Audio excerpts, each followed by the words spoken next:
Can anyone hear him? He's trapped.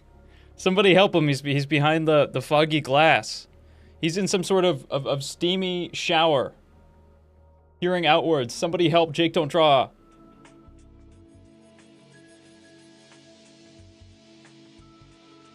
Look, I sent out my notifications, alright? It's time to start the stream.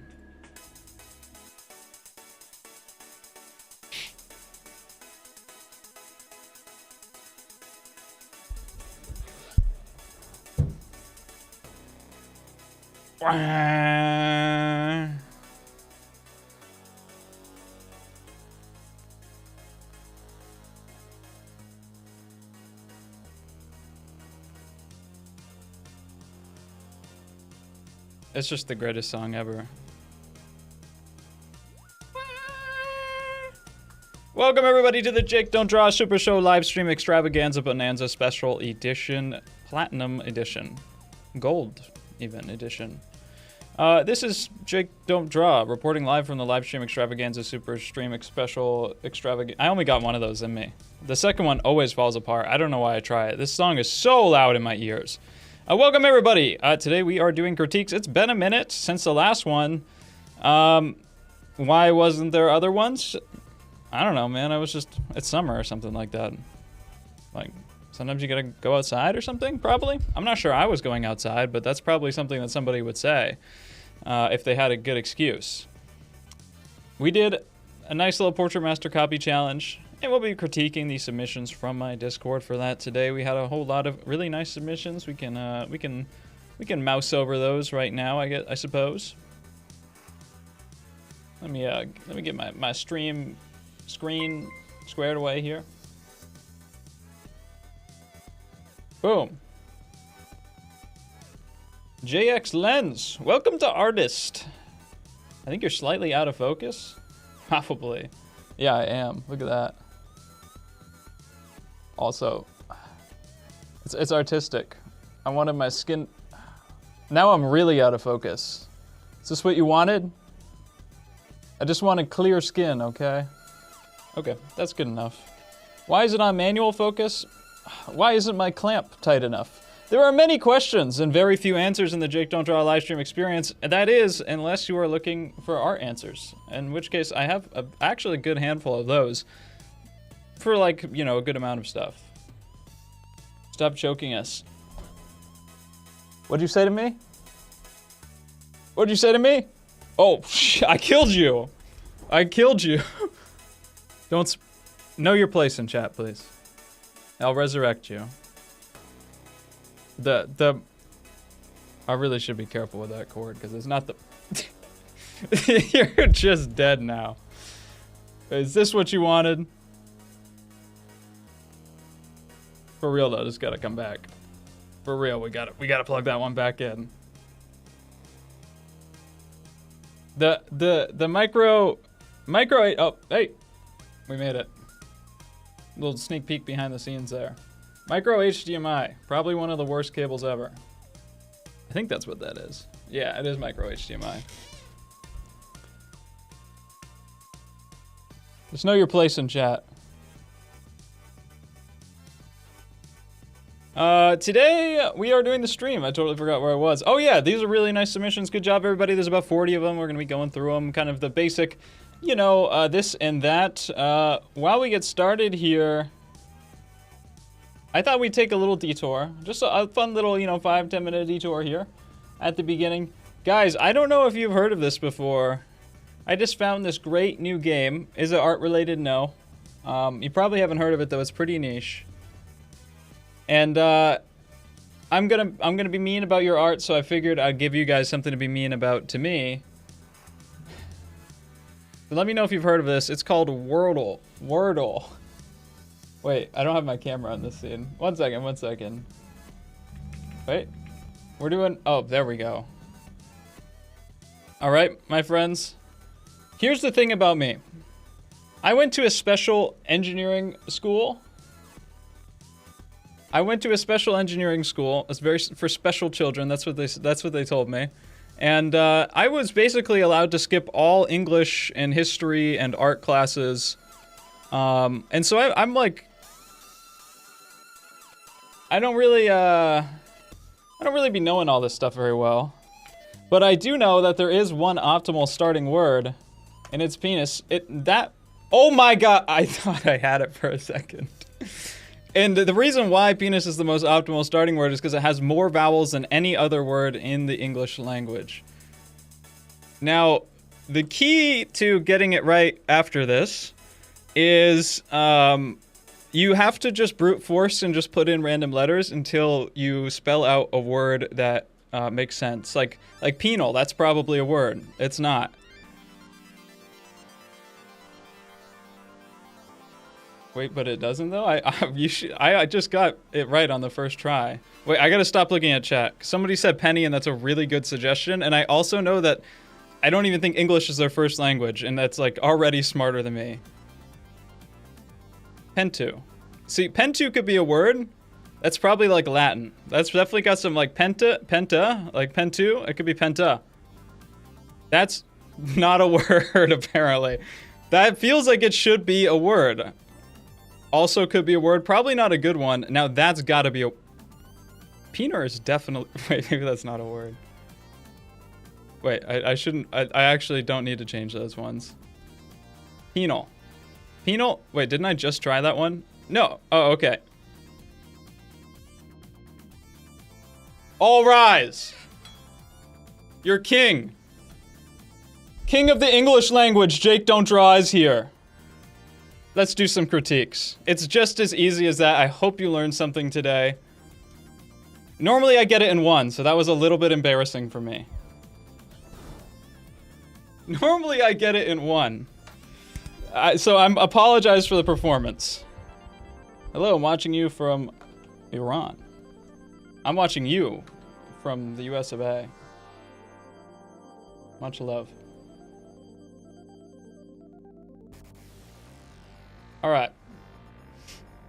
I guess I have to actually talk about art stuff now. Jake, do you still grind art? Are you as passionate about it as you used to be like a couple years ago? Yeah, I do. Past few months, I have not. You know, life is a very long thing, and it takes a long time to. The thing is like, my understanding. This is kind of something that is interesting to me right now, so I will talk about it for a second before we start here.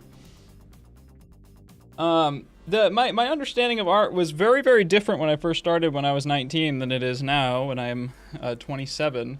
And that is, you know, the way that you think about these things changes over the years. And all I cared about when I was 19 was, oh, I need to get a job.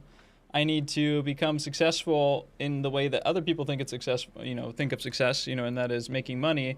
I should just become a concept artist, and then I'll get paid to practice and make art, and then I'll get really good. And all I care about is getting like really good. And everything else is just like a vehicle for that. But I think, over the years you have relationships, experiences, family, and the way that you think about the world, your goals for life, it changes.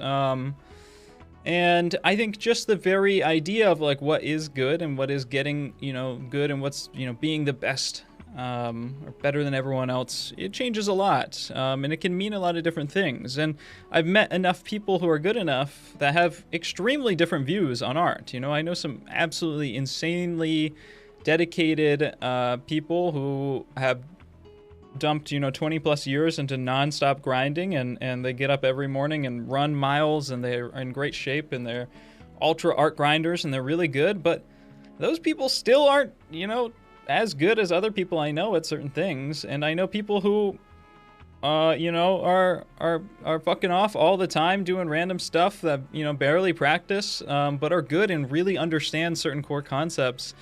Like Ramon is not a grinder. That guy's an incredible artist, and he is always getting better too, even though he's really not grinding and practicing constantly. He does think about this stuff a lot. There's different ways to get good. There's different ways to improve, and what those metrics look like, they change over the years. So I am just as passionate about art as I ever have been, and but right now I haven't actively been grinding. I am looking to kind of to get back on it. It kind of comes and goes in waves. You're not gonna most people aren't just gonna like grind for like 20 years straight and never stop, you know. It's totally normal for you to have different points in your life. Where you're grinding more than others, or where, you know, you might have to take a step back and focus on your career, making money, or your relationships, or whatever that may be. Jake, from watching 3 to 4, Drake, watching you from 3 to 4 months, my portraits are drastically improved. Let's freaking go, man. Let's make it 3 to 4 years. You'll be a master. We got international JDD meetup happening during the stream. Whoa, whoa. Who's JDD meeting up right now?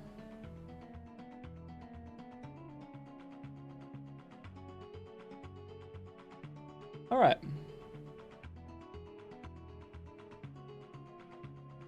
Let's get into this, everybody. Welcome to the Jake Don't Draw live stream Super Show experience. Every 2 weeks, I give you a new challenge. And this week was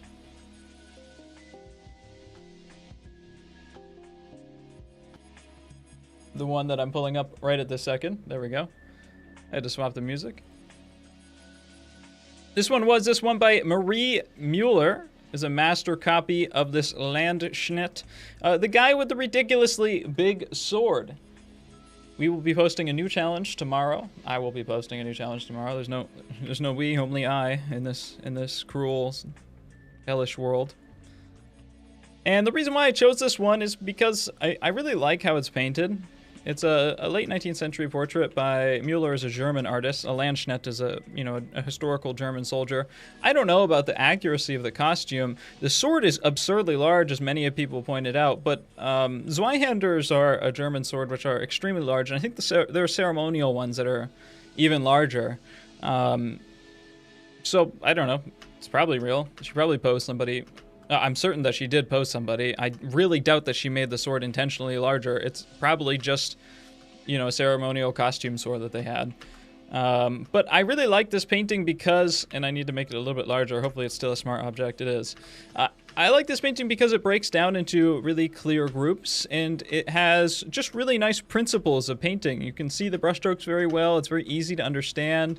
And, the values and how the paint is applied is also just very easy to see, especially, in the face, right? Like we have a light source that's coming from the top left, and that top left light source is catching the planes which are, facing upwards and to the left, especially the corners of things. That's where you get highlights.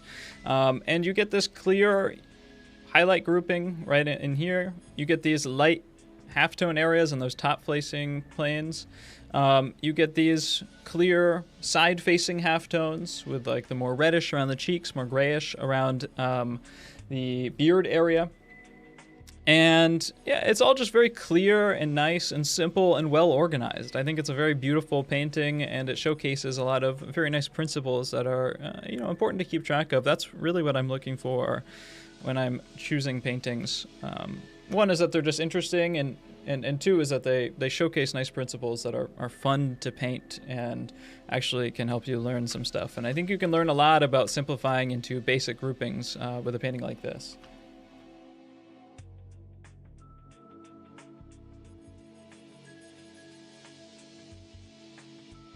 So I did one of these. I did this painting. It's not finished. I've only put a couple sessions into it. I want to kind of keep working on it, but made it pretty reasonably far, and I made a reel about it, which you guys saw, but I started painting on it the other day, put maybe 3-4 hours into it since. And I can swap here. Yeah, I'm not done. This camera's like a little bit, I don't know why this camera, I think I just need to turn up the exposure, but maybe I can, you guys are watching me work. Maybe we can drop a little, that's a effect filter. Put a little chroma key. No, color correction on here. Can we push the gamma? No, we don't want to push the gamma. We want to push the brightness. That doesn't seem right either. We'll push all three of them. This is not getting any better.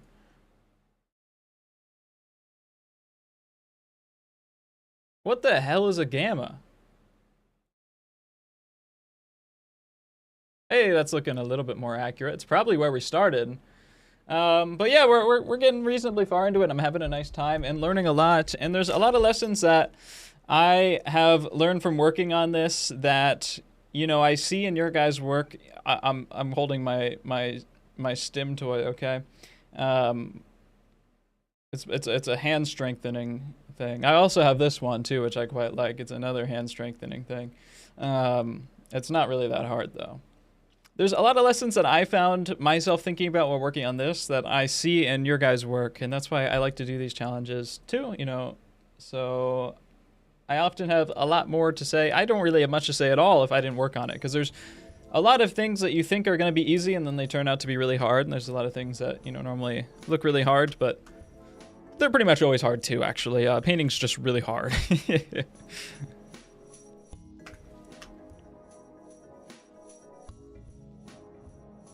Yeah, it's a tomato. I just like to, you know, have a small cherry tomato in my hand. It's really old and mushy, and I like to squeeze it until it pops. Make more content, Foo. I agree. I agree with that. I should be making more content. I have a whole YouTube video basically researched and planned and staged. I just gotta like write the final script. And I want to make some more shorts this month, maybe. We'll see. All right, I'll grab Shivra's work because they didn't put it in the critique challenge chat. Oh, we got a whole lot of people last minute submitting. We love to see it. We love artists. They are consistently always. Let me see where I gotta put you. I think you go right over here, my friend. We got another one live. This is probably in here. You are probably in the same spot.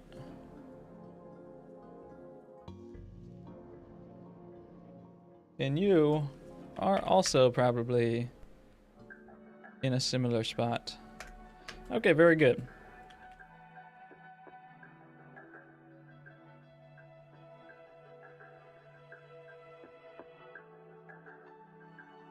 I'm very generous today. Thank you for saying that. You get 5 Jake points. And as soon as I find my drawing pen, there we go. Normally I just cut people off hard if they submit late, but I'm feeling very charitable. I'm feeling very kind. I'm feeling very loving today, all right? Take it in while it lasts. So it will not last much longer after I start looking at your guys' art. You see some other type of challenge? Yeah, we've had a lot of portrait master paintings. I was thinking for the next challenge we could have, I just want to do like a younger woman portrait from photo, not master copy. I've been a little heavy on the master copies lately. We are overdue for a composition challenge, I'm aware. I just don't like to solo crit them. Ramon's moving to Paris like right this second, so probably not the best time for that. I think he's like probably on the plane, or maybe he's probably like just landed or whatever a few hours ago.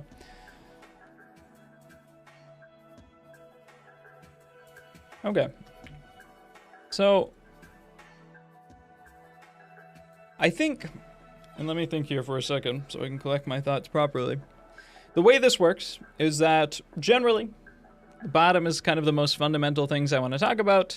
Sorry, the top is the most fundamental things I want to talk about. The bottom is the more, more advanced, smaller tweaks. That's how it goes. And I like to work through the process of how you should be thinking. The row that you're on is roughly similar skill levels, but it can vary a lot, especially, in this area here, it can vary a lot. So I wouldn't get too upset if you don't feel like you're in the right row or whatever. I'm just grouping you by things that I think that you will appreciate and learn from the critique from other people in that row, even if it's not 100% directly applicable to yours. I'm not going to do a full draw over critique on everyone, so you probably will get skipped. You might get skipped. You should just assume that you will, but you'll learn from the other people and you won't complain about it in the chat. I used to actively paint. How to get back mentally to it after 10 years? I would say focus on learning something new, starting small, starting at basics. You know, I like taking classes as a way to improve myself. It holds me a little bit more accountable and gives me something concrete to learn. If you're just sitting down and just trying to paint, then it might be really overwhelming and confusing.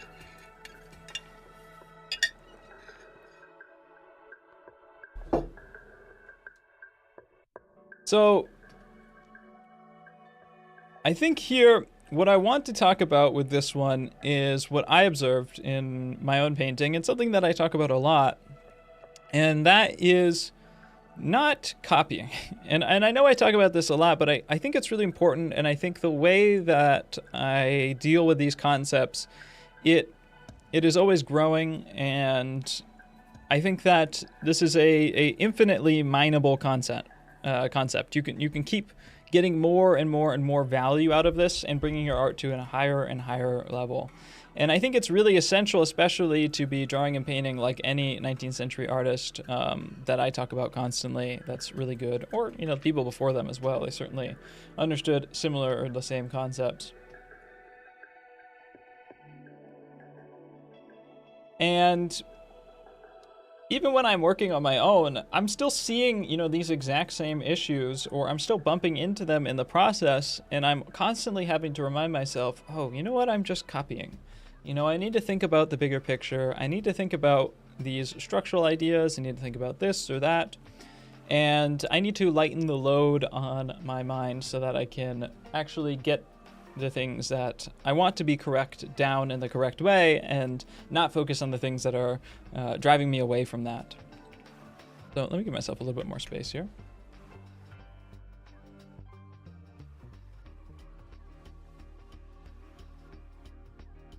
And what I see with a lot of the top category people is, you know, first off, just like a lot of nice submissions. A lot of people saying, you know, it's their first time drawing with charcoal, or, you know, first time drawing in a while, or whatever it may be, using interesting mediums. And that's all really cool. I really like the look of a lot of these.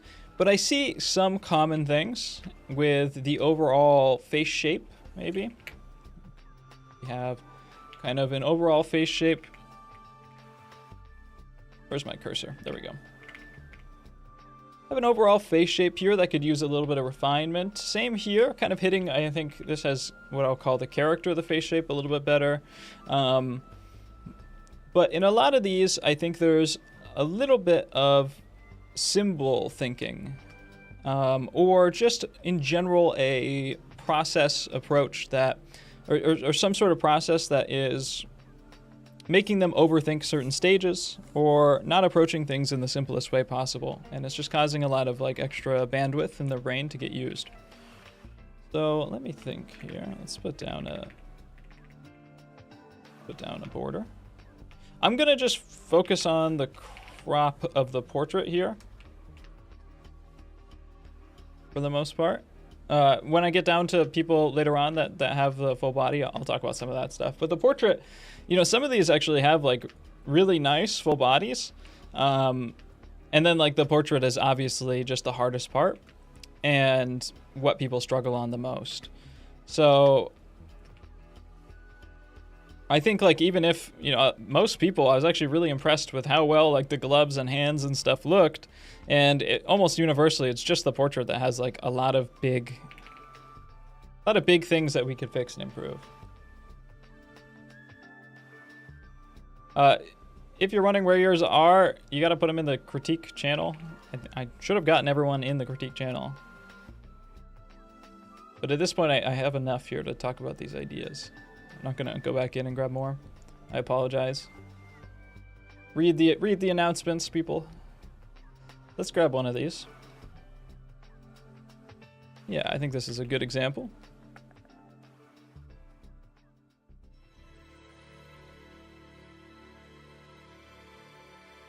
And I think this one does something well, right? Like this is the size of the paper on their nice tile floor. All right, this is the size of their paper.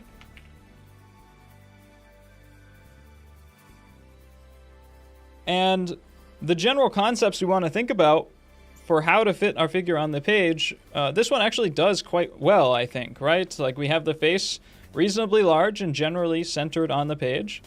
We also have kind of the big shapes blocked out in a pretty reasonable way. We can start to look at how things break down into simple angles. Let me get in my higher layer here. So this right shoulder comes down like this. That looks pretty good. This left shoulder comes down like this. Our head, I like that you have this very squared off chin and jaw. That really feels like him. I think if we're thinking about what makes this guy look unique, what makes this guy look interesting, definitely this really strong squared off chin is certainly that. And in general, the things we want to think about are a very squared off pill-like head with a rounded top and this big hat. And I think those concepts are done here pretty well. This is organized on the page in a way that I think is working for it, which is actually really nice. That's normally something that I am critiquing people a little bit more thoroughly on. I think most people did it pretty well.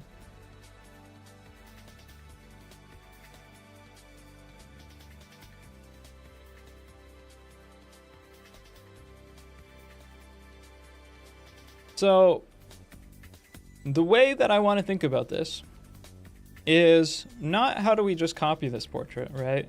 Which, by the way, like just copying something by eye is a very good exercise, and like everyone should be doing it to some extent, especially, you know, as you're developing as an artist. You got to do a lot of it, but it can also lead to some amount of poison in your brain where you begin to rely too much on copying things. And the way that we can kind of copy things is we can say, okay, what is the angle that goes across the bottom of this chin or the bottom of this head? What angle goes up the side? What angle is like the center line of the face? We could hold our pencil up to the reference and then look at it on our page. The center line of the face should be going at this angle, right? The head tilts at this angle. Likewise around here. These are important things to do early on, and they are, you know, in some way copying, and that's totally fine. But another layer on top of that I really want to push the importance of is these ideas of what makes this guy unique and what makes this guy interesting, what makes him characteristic. And where's Jake streaming this? You are literally watching the stream, brother. What does that even mean? Sorry. People ask me that all the time. How do you get into a stream and ask where the stream is? I just don't. I think people assume that streams are only on Twitch. I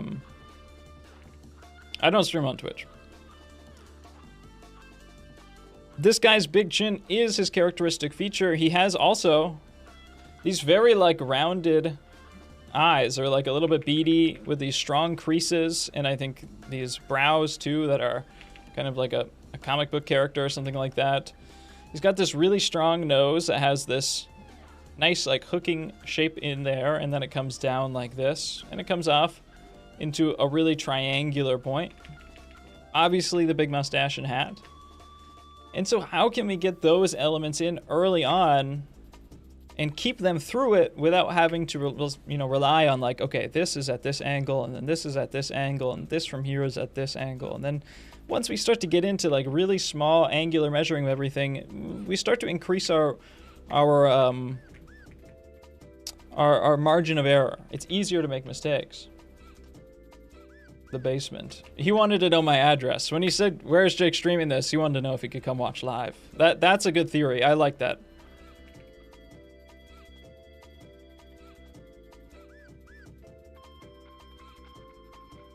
So if this is where our chin is going to be, let's get in that big shape first. So we have two sides of the head moving at these angles, which this person I think captured pretty nicely. We have this more rounded pill-like shape. I'll clean that up a little bit. All right, we have the bottom of our chin, which we want to keep the right angle and slope to. Make sure I get the angle of this just right. Sometimes my digital draftsmanship is weak if I haven't been practicing for a while. I'm going to increase that slope a little bit. Just feels awkward to draw digitally.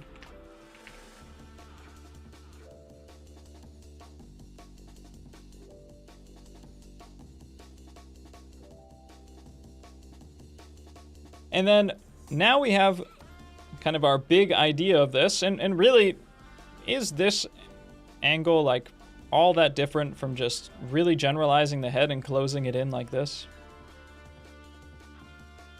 Not really.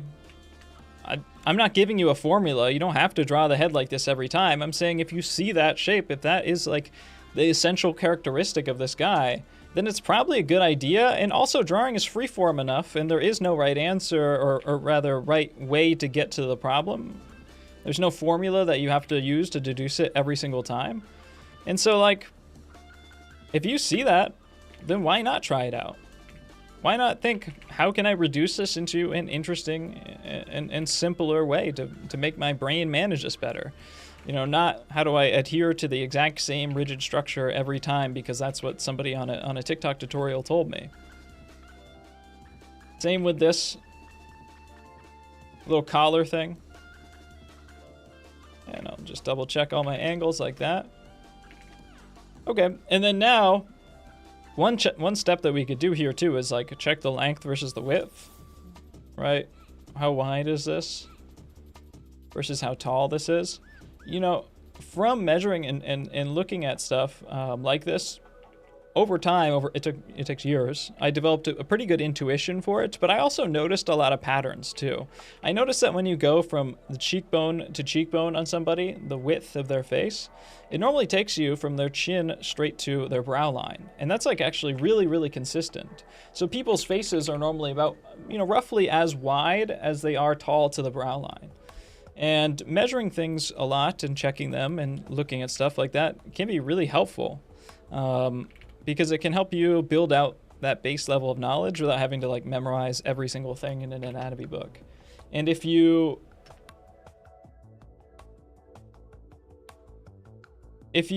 are, you know, constantly burdened by, you know, having to think about a bunch of process, thinking creatively about how you can simplify things down and use a smaller set of tools to achieve the same result really, really helps you a lot.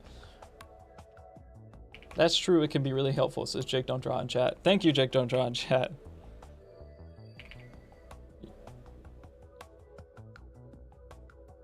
So I got my left hand, I'm typing out in my chat to help increase engagement, don't worry about it. So from here, now we have like a lot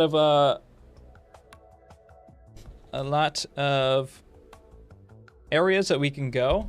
I'm just looking. I'm holding out my thumb and my pencil and looking at the width compared to the height of the face. Like I mentioned, I think the width of this face, this distance, if just like I mentioned, if I turn it on its side, it brings us to about here, which is where our brow line should be on that guy. I checked it on him as well. Boom. I also want to maybe get a little bit about the jawline in here because I think that's really important. He has this really strong, bulky jaw. So on either side of my center line, separate that out and connect it in the chin.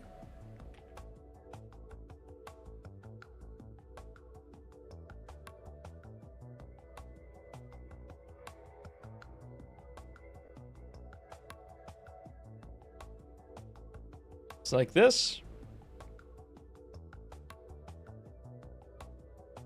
And I see that there's like a natural connection from the brow line out to the ears, so we can connect it in there.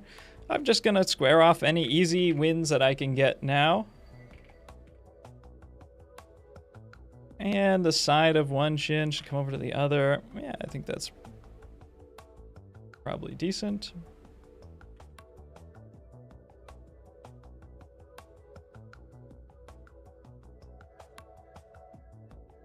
And one thing that we want to pay attention to that I'm seeing on a lot of this kind of first row, and most of you are okay, but I see it especially on this one, is that there is this general left to right tilt to the head. So there's two tilts that we got to keep track of. The top to bottom one, which is our center line, that is tilted slightly off to the right.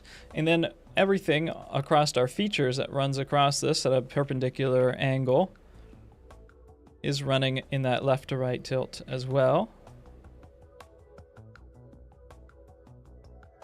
right, so across the bottom of our nose, in here, it's probably 1/3, 2/3. That looks probably pretty good. 3/3, this should be about where the hairline is, maybe. Let me check that. Boom, boom, boom. I'm liking that. I think the top of the head has to close in a little bit, if that's where that is. It's just got too much of a forehead right now.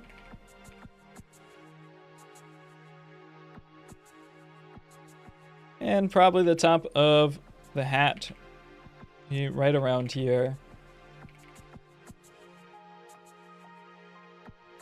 And so with this one, we have our eyes, which are aligned like this, right? And we know that all the features are tilting left to right, left to right, left to right. You can see that on the reference. If I tilt my head like this, my eyes go at this angle, right? Is that? There you go. I shouldn't do this with the pen in front of my face. How is that possible? I'm looking at a mirrored image of myself. There we go. This is the tilt of my eyes, right? And so it wouldn't make sense for my eyes to be tilted like this if I had them. You're looking at my face dead on. I look like this, right? And if I tilt my head to the side, I have to tilt it like this as well. You know, my features tilt alongside that head.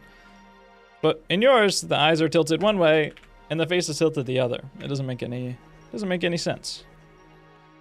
And you will always do that to some extent if you don't check your alignment of stuff consistently several times throughout the process. It's not something that you can just like get around.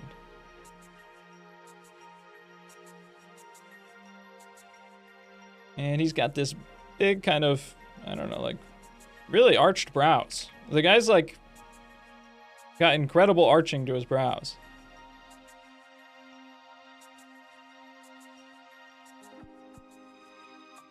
He's kind of slaying. He's kind of slaying. All right, that's a little bit about the start. Let me grab somebody else from the beginner category and I can keep working on this stuff. A lot of that stuff applies to all of y'all in, in various ways, right? We can think about what is the big characteristic form here, right? We're very rounded on this guy. We're kind of a little bit more lopsided towards one. We want to nail down that center line, square off our chin, maintain that pill-like structure through it. Probably be a little bit more in on here. And naturally there, I saw, while I was just sketching this out, in my head, I'm going to stop and say what that was because I did it without thinking at first. I saw that this right side is way smaller than this left side, but he's looking at us, you know, mostly straight on.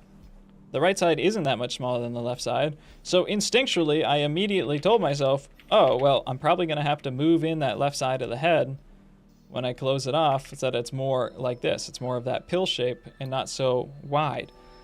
And that immediately fixes, you know, the problem with this, which is that the left side of the head is getting a little bit too stretched out.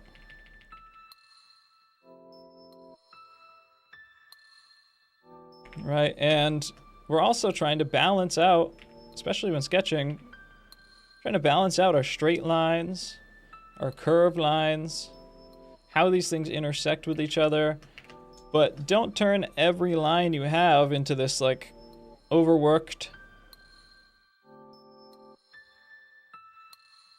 soupy mess where everything becomes rounded because of it. You gotta be strong and confident in yourself to say, hey, this is the shape of his head. Boom, boom, boom. You know, these shapes, they mean something. And if we just start rounding all this out through uncommitted kind of sloppiness, things start to drift away and we lose that feeling that makes them him. Does Jake have a job outside of art? No.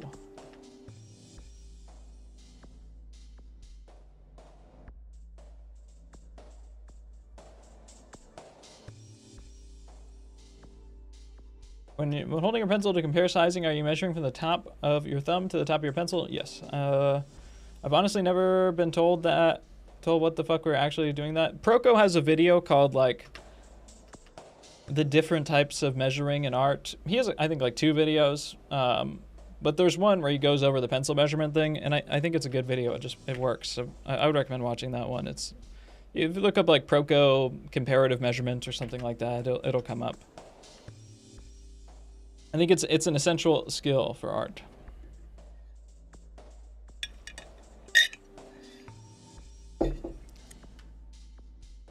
You know, likewise for this one, right? A little bit too straightened out for this guy. Where before we get into anything else, we really want to, you know, when you're working in marker and maybe pen here, you know, I would do a color pencil sketch if you want, or, you know, a normal pencil sketch, and really, or just, you know, take a little bit of time to actually sketch something out. That way you can have some sort of review phase before you jump into the permanent medium. I think it would be good. So that way you can make sure that you really get these tilts left to right, you know, this too. Left to right, left to right, left to right. And likewise for a lot of this stuff. And I think this one is a good example of one that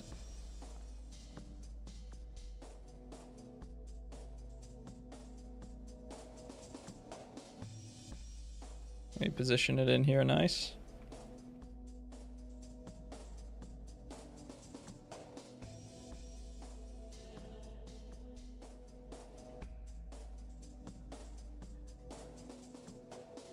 I'm not going to get this to line up perfectly.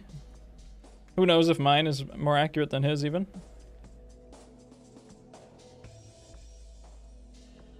I think this one is a good example. I'll just do this off to the side. Of actually like some decent characteristic feeling of the head, but it's that same sort of kind of soupy non-committal marks that end up rounding everything. You got to be confident, you guys, when you draw, to call a square, to call you know, an angle, and there's actually way more angles than there are rounded things. You know, rounded things are, one, like, if I ask you to reproduce this line perfectly, like, you can be really good at drawing. It's really hard to reproduce a curved line perfectly and get the exact curve. You know, mine doesn't hook just right here at the end. It's longer than the other one. You know, the angle from here to here is wrong. Mine's too downwards facing. It's almost impossible to just look at a curve and mirror it properly. And it's not that hard though to look at a curve and break it down into straights and then mirror it much more closely. And really, most curves, or most things in nature, aren't just pure flowing organic curves, even though they appear to be. They're much better broken down into straight lines and semi-curved segments. So semi-curves and straight lines. And that contrast between like a free-flowing curve, an S-curve, a semi-curve, and a straight line actually provides a layer of interest and rhythm, right? Like if you have, let's like pretend this is music or something. If you have a straight line and then you complement that with a nice flowing curve, and then you bring it back into a straight line, and then we bring it into a nice flowing S-curve. Let me clean this part up. And then we'll bring that into a C-curve. There's a sense of like visual rhythm and interest in this, right? Like this is a more interesting thing to look at than this is. And I would also say it's in many ways more interesting than this is, because there's some sense of rhythm and contrast, right? Straight curve, straight, nice flowing curve into slight curve. There's something interesting and unique going on here. There's a sense of pacing and rhythm, you know, like music, like I said. And that also can be played with in other ways too, right? You have straight curve that's short, long C curve, medium length S curve, medium length straight line, short straight line, and maybe long straight line. There's like a real sense of like interest and rhythm to that maybe won't be appreciated in the same way in just one long straight line that attempts to do all the jobs for it. So there's a rhythm, Proko calls this CSI, which I think is a nice way to put it, where you have C curves, S curves, and straight lines. I guess I won't I-beam that. There we go.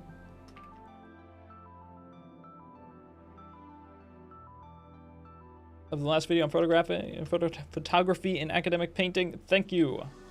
Yeah, I put a ridiculous amount of work into that video. It was a pretty insane grind for no real reason.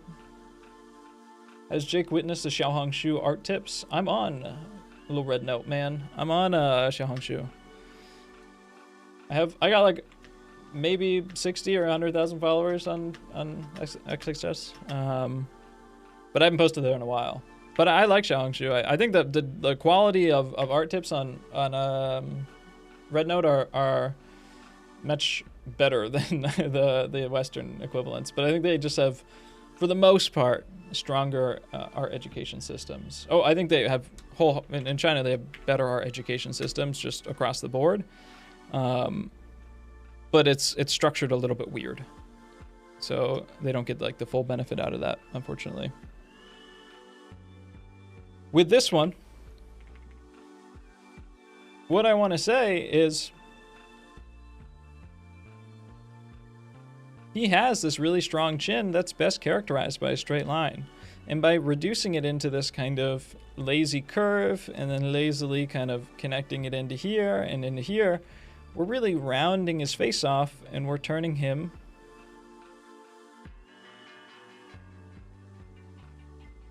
into this shape. But that's not his shape. You know, he is this shape.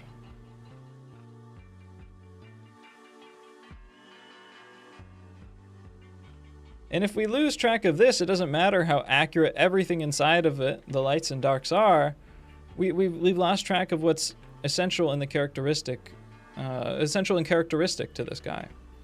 So no matter what in the process, we always have to make sure that we keep this in touch.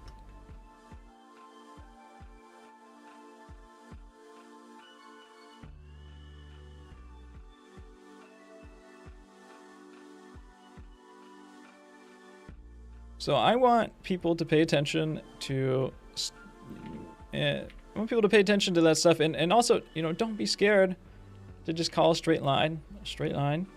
This is mostly a straight line. This really comes back and it comes in here, and then there's a sense of overlap, right? Boom, boom. Some sense of overlap in here too. That's where his chin is. Here's that center line of the face. Strong straight line on either side. Here his face, the sides of his face are very straight. And then the top, I like this curve that you have here. This is nice, right?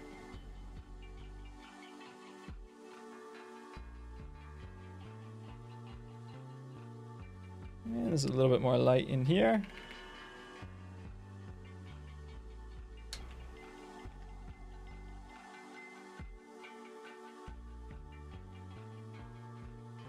Okay, let me grab somebody else. Keep moving.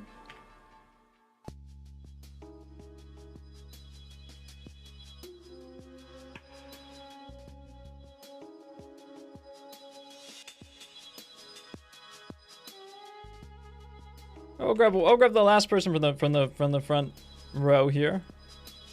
And I'll work on it. I'll work on it up here. There's actually a lot of nice stuff happening in here. I think I just it looks like, I don't know, I think you're fighting against your medium a little bit here with the graphite. You know, you don't have the ability with graphite to push stuff down really dark. I think you did a nice job of separating the major lights and darks though.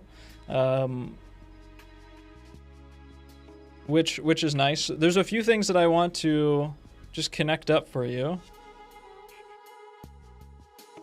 Back red. First off, if we got to identify that center line and that tilt, it feels like I'm really not the best at drawing straight lines. We really want to define where the front plane of that chin is.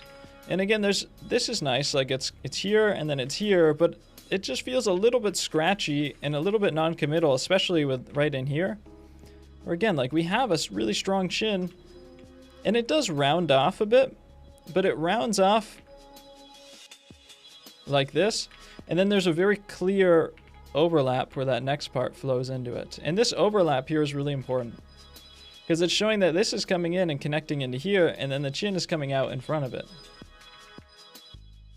And we really want that to be felt and not collapse into kind of undershooting both of them like this, right?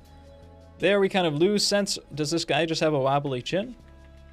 He doesn't. He has actually,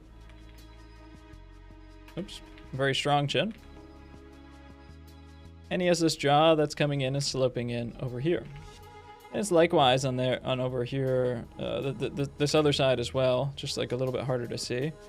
And that whole chin kind of forms this strong structure right in here. Right. And we can kind of preserve some of that weight over there. Everything else about this is stuff that I will talk about in the next segment, I think. And I think you could give him a little bit more tilt. I think you can give this guy a little bit more tilt to the head. Feels like it's a little bit aligned.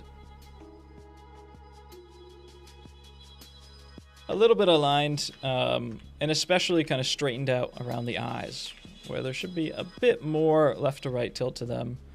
Everything starts to feel like it gets a bit flat. Okay, let's go to the next person.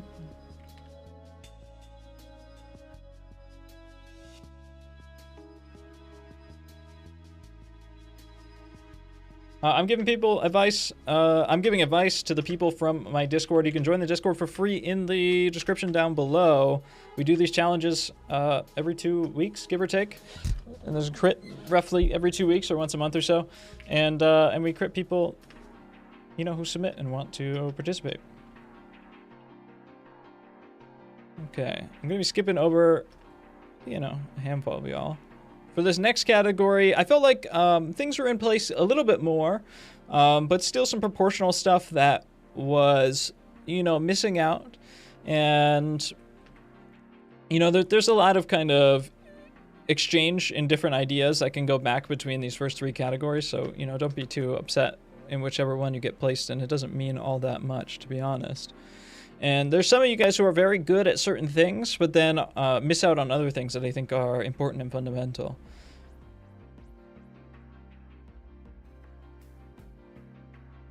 Let me think here. Yeah, I think this is like a nice example of somebody who...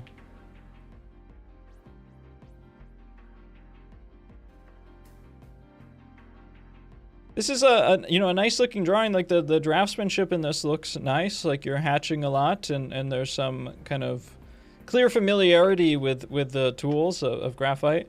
But I think that there's a little bit too much overstating of the change. So you are, and this is why I would put it in a category about the last one, I think you're more aware of those changes and tilts, but maybe too aware, working too hard at it, and you've missed, kind of some of those bigger arrangements of things, right? And what I mean by that is really specifically this, getting the width to the height locked in, getting the tilt to the head, some of those characteristic features locked in. And actually, just like I critiqued for the last person, you actually do have a good separation here. You know, here's his chin. Boom, boom. You know, you have that nice feeling of the chin, but actually, it feels like it's coming in. Get on the right layer here. It feels like it's coming in a little bit too hard, right? Where his chin is like do.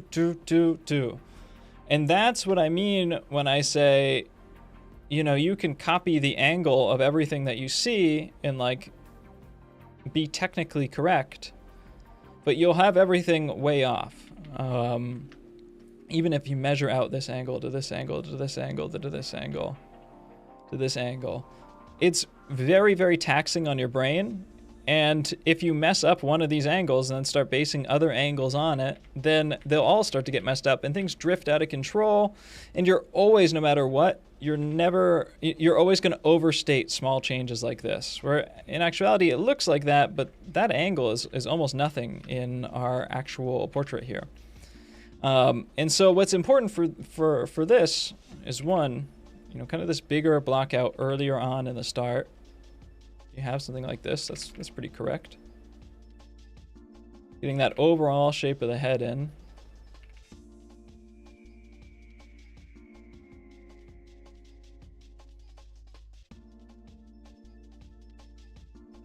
Right, you can check the width versus the height. Let me check that right now. That width versus height looks pretty good. That's about where our brow line's going to be. We can divide that in half to find where our nose line's going to be. Boom, boom. It's probably right about there. And, just showing that little double check there. I know, by the way, his head splits into thirds. Like this third is about the same as this third. And then this third goes up, I think, to about right around there, give or take. I think it goes like just into the black space above his hat. His forehead's maybe a little bit smaller. So right away, that shows that, I think our nose, probably like that, is a little bit too long, right? And it's making his face feel a little bit stretched out, right? And I would have initially told you these eyes are too high, and they might not actually be. I think increasing the width of the face and bringing the nose in a little bit and double checking those measurements actually brings us a lot closer to that. And then where you have like the change from here into here, you want to build that into the greater line, right? So the general line for this jaw that goes like that is this, right? And that's the average. Build your overlaps on top of your average. That way they don't become overstated. Because if you just try to go boom, boom, boom, boom, like it's always going to be overstated. Just no matter what. It's just how our brains work. You're always going to see things bigger than they actually are. But if you have this, like a little bit lighter.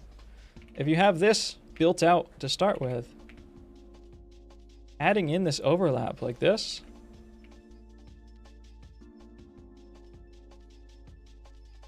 becomes way more subtle, way more accurate, and it's just a much stronger and more reliable way to get that measurement, or to get that angle correct.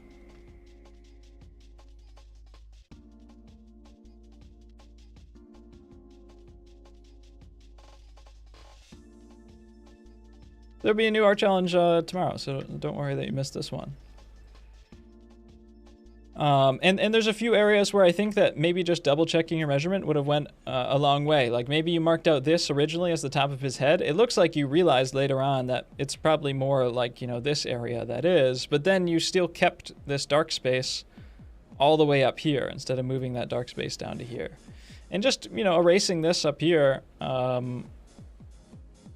and bumping this down a little bit would have brought you a lot more accuracy, I think. Likewise with the nose. Not being so committal to stuff early on. Because this is a nice looking nose, actually. There's a lot of stuff in here that's pretty nice. And then maybe like a little bit more tilt to the eyes. They're not bad though, actually. I don't know.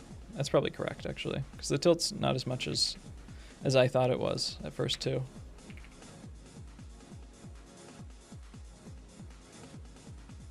And be careful with, overstating those lips. They're pretty small in there. And, you don't have to mark everything out as this like hard, again, like hard angled border to everything.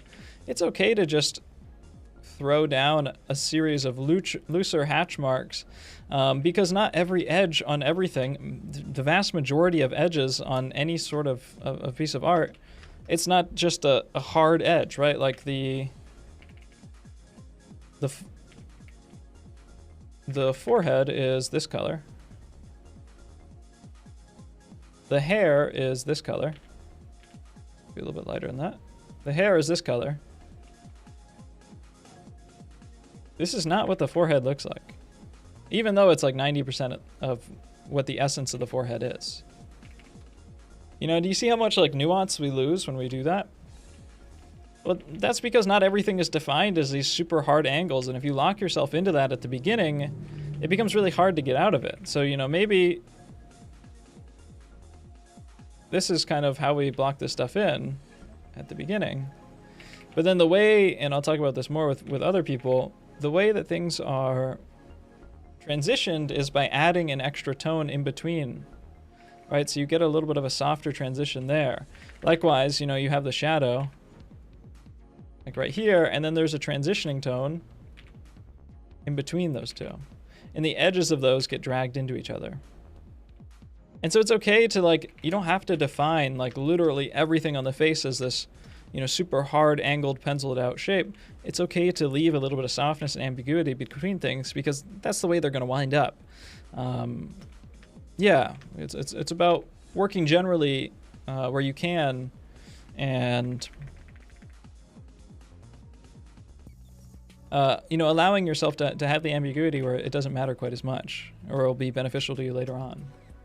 Hi, Jake. Hi, Godswin.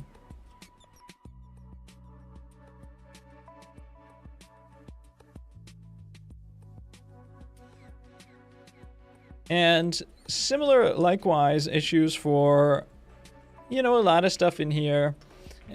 Basically, I always wind up having the same, you know, on every one of these critique streams, I always wind up like saying one thing early on and then seeing that mistake in like literally every single person from that point forward. And so I see kind of that same thing here where like maybe the face is a little bit thin, and I think we can just do a better job at like saying, defining out these shapes and making sure that they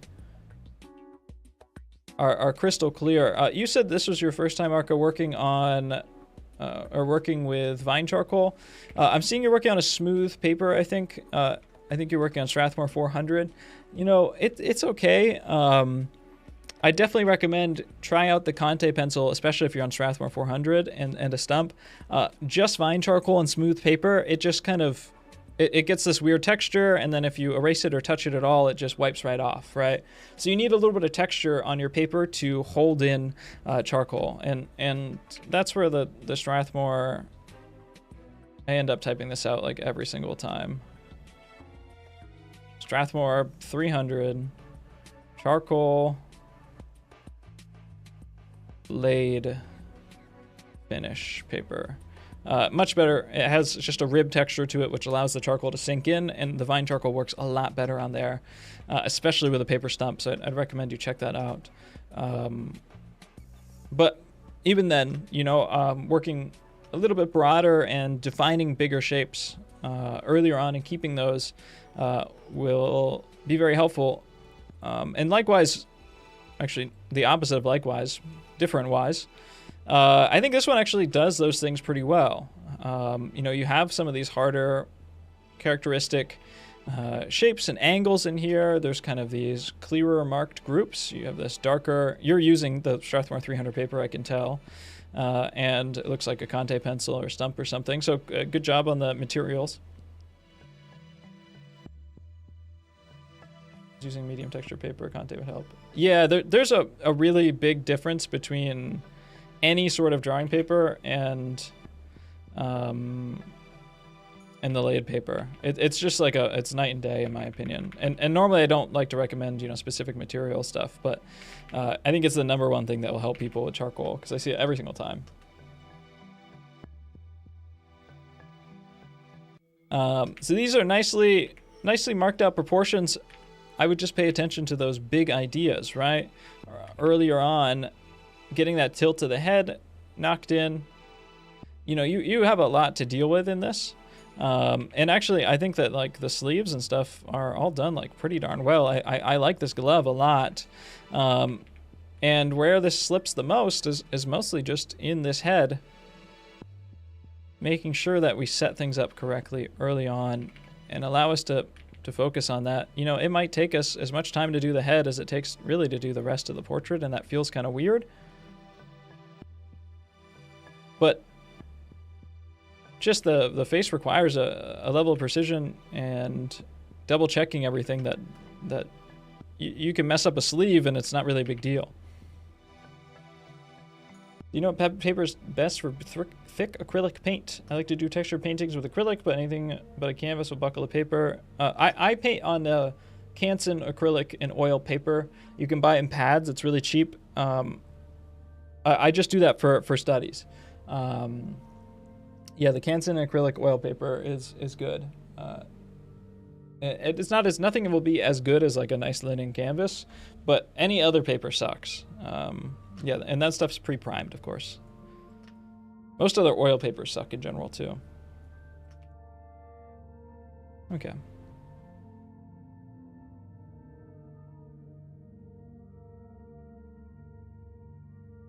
Let me grab one of these. I think with the next row down, the people seem to have a little bit better of a stance on separating lights and darks, groups of lights and darks. Can I hide my drawing here for a second so I can work on this one? That's not the one I meant to grab.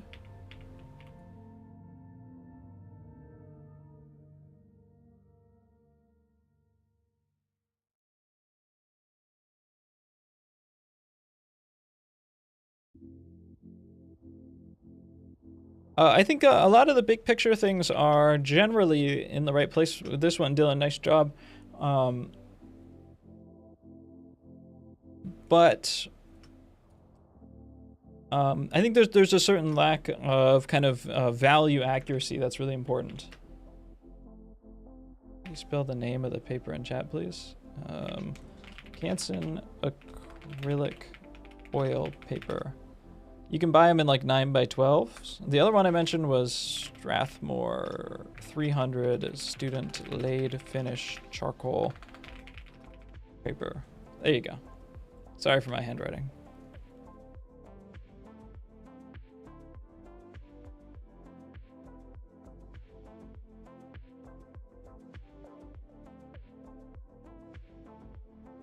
Bart. Marge, let the Lisas in.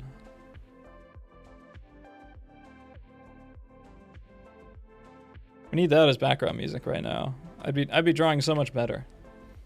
There's maybe like a lack of value accuracy that I think would drastically improve this quite a bit.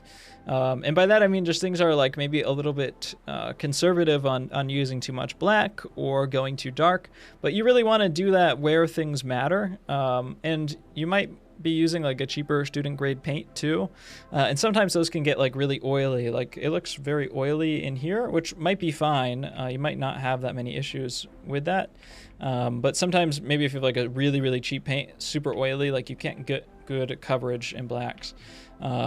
There's some level of like, I won't go all the way down to like a digital 0 out of 100 black, because this is, you know, photo with like maybe a little bit of glare, but you know, I'd really make sure trying to push pure black where you see it, because that helps you key your values. It helps you understand the range that everything else fits in. And it's a nice thing to do when you first start painting, to just find some areas that are that darkest dark and put them in, because then everything else is gonna look proper next to it. If you do it later on like this, then you're like, oh shit, I have to repaint the whole face. And while I'm doing this, there's probably some areas that I can kind of make corrections, right? Tilting this side of the face a little bit more, tilting this side of the face a little bit more.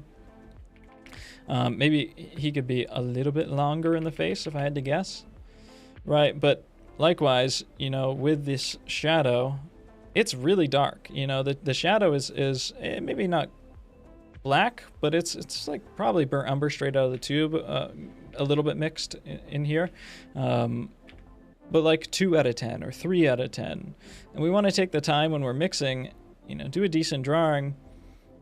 And then one of the most important things is just taking the time and really mixing out a color and putting it down and going, is that too light? Is it too dark? And taking the time to actually go, it is too light. It needs to be a little bit darker. It needs to be a little bit more red. It needs to be a little more desaturated. And doing that over and over until you get it right. Most of your time painting really is... Yeah, I think that's true. Most of your time painting is probably mixing colors on the palette. Like, you don't actually need to spend that much time with your paint, with your brush on the surface.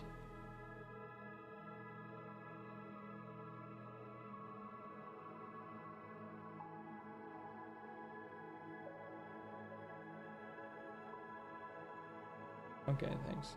Why would I break a sharp... Oh, you guys are talking about something else. I think that's a big mistake people make, is they spend a lot of time thinking with their brush on the surface making marks. You really want to, make a mark and then think about what you want to do next, what adjustments you need to make those adjustments, and then make a mark again. You want to make sure you're not doing too many things at the same time. But just by pushing in the contrast of this, you can really make a lot of improvements. And by setting that contrast out earlier, again, like, is this beard grayish? Honestly, really, it's not even that gray. But like, this is damn close to black. That's probably, burnt umber straight out of the tube. So get it in. You're maybe conflating a little bit too much of like what you think a beard colored should be versus what you see it as. And there's areas here where I'd push it, darker here to make sure that it stands out against what's next to it. And you just have to have that level of rigor and double checking, and it's tough to enforce that. But right away you'll get a much stronger contrast, and now you have more room inside of your lights, whereas like the change from this to this doesn't need to be like 5% on the value scale. Now you have like plenty of room in the lights to play around to get more contrast and saturation. I can even go darker and more saturated here and say, maybe not that dark, maybe not that saturated. Yeah, maybe a little darker, a little more saturated. See that I'm doing what you should be doing. A little more, or warm it up a little bit. Yeah, maybe something like that.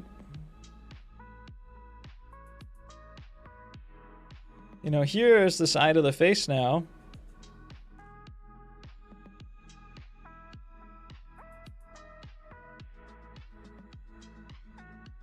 Here's our dark halftones going in. And now there's like, we have a whole lot of room still to make that like slightly lighter, more reddish tone in here.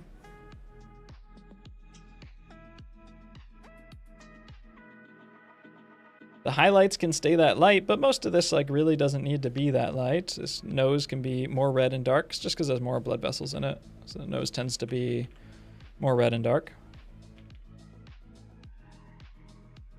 And things start to feel a whole lot more three-dimensional really, really quick, just because you're just, putting more information in it. All of your, if you have a scale from 0 to white, we'll just say white is up here, put 50% in here. We'll say white is above this line. If you have a scale from here to here, your painting existed. Maybe this was the total range of the darkest dark before, but really all of your flesh tones existed, like within this range, right? And so if you want to make something that is the highlight here and it gets darker as it like rounds the corner of the face, well, you're working within this like really tiny range, and you only can adjust it by 5%, and it's really difficult. But by expanding the total range of your painting to the full palette, to the full value spectrum, well then now your lights can take up more room on that. And now when you need to make a change from the bright highlight up here to the dark halftone down here, you have more room to mix. It's just easier. You have more range. You're not mixing like a tiny little 5% change. You're mixing like a 20% change, and that's much easier to do. It's much less precise, and also it's just how physics work and how light works. I want to paint like this, but I love the idea of original characters. I don't want to abandon it. No one said you only had to do one. You can do both. Jake, I have a question. I'm a new viewer of your channel, so I don't know, but do you, as a professional painter, have original characters? I don't think I've seen a painter like you have those. Yeah, a little bit. Not like really. Like I didn't grow up in like the Tumblr space of art, making OCs and fan art and stuff like that. That's just not where I come from. But I have done character design and original character sketches and stuff like that. And I have very primitively blocked out world building stuff for that. And I did study for a few months with a character designer at the beginning of this year, and improved my character design skills. So it's totally possible, and learning to paint realistically does not abandon the idea. There's plenty of really great realist painters that make original stuff. There's also lots who just make photocopies of stuff, and there's a lot who just only paint things from life. Really doesn't matter all that much, to be honest. This portrait would be a very good D&D character for sure.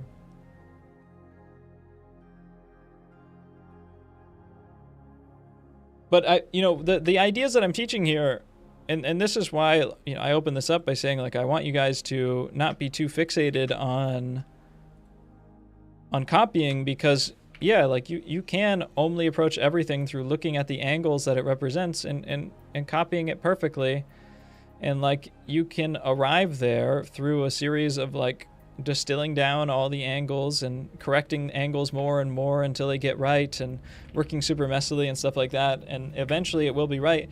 But like that's extremely reliant on the reference, whereas the kind of concepts that I want to teach, and you can go back and look at my previous streams from towards the beginning of this year, like we did some fantasy drawing challenges too that you should check out. The stream VODs are on my YouTube channel. You should click on my YouTube channel, click the live version.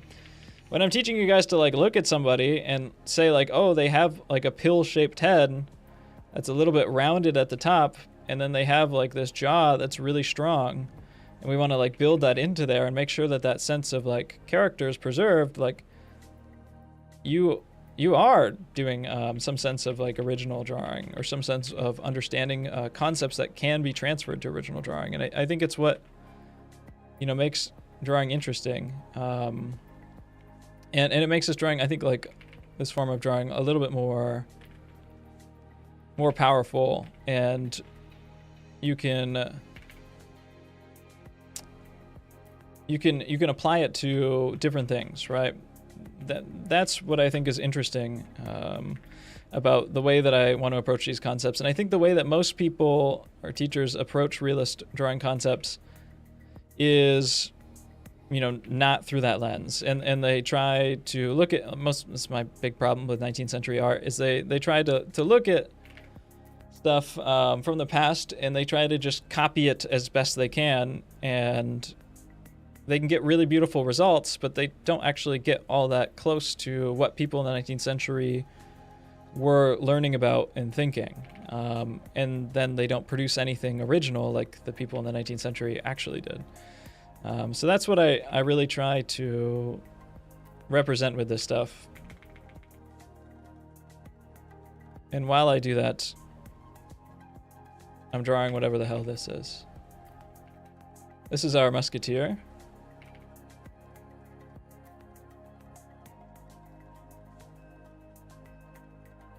Just like that.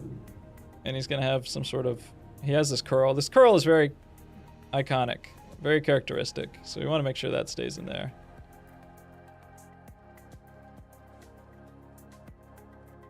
I got like well, I was gonna say the PS2 loading screen music, but I think this is literally like a PS2 chill playlist. I got the medication commercial background music instead, I guess.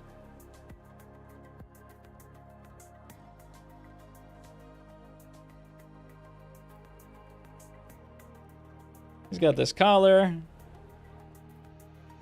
I don't like that.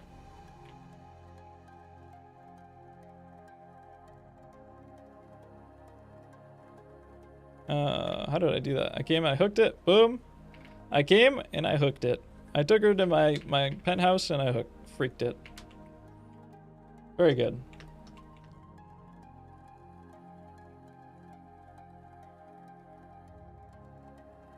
And now we will send this guy into the ether. Thank you for coming to the Jake Don't Draw live stream, where all good things die.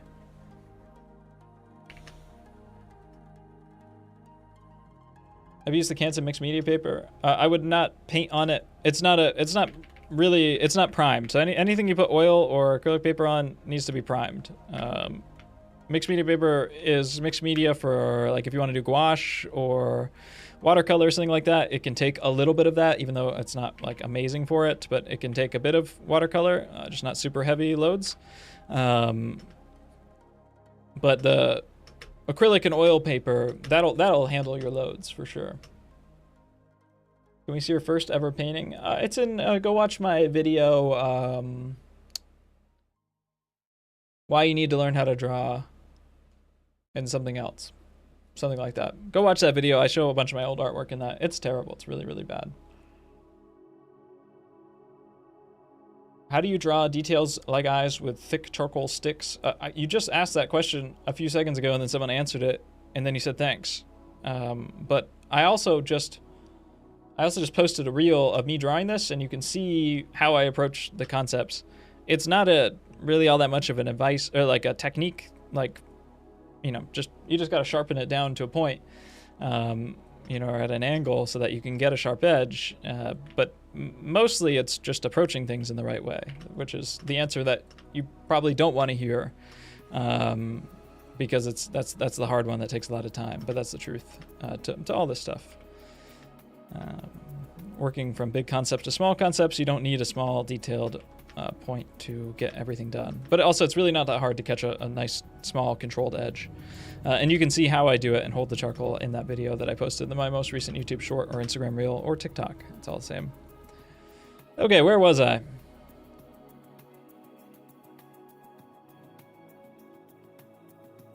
How are you doing, good sir? I'm doing quite well.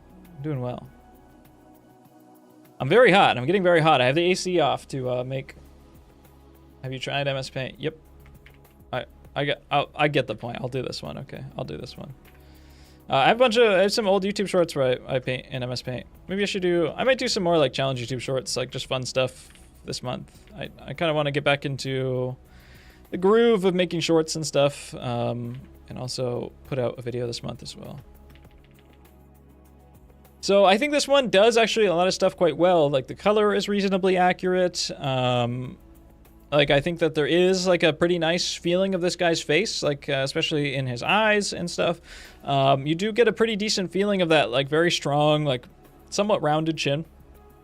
But I haven't said it's rounded before because I was trying to make a point about people overly rounding it, but in actuality, there is some sense of roundness in this chin.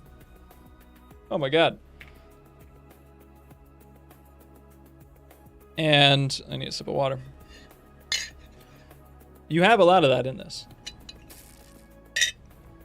Now, you did do it in MS Paint, which is cool. But also, it probably fights against you.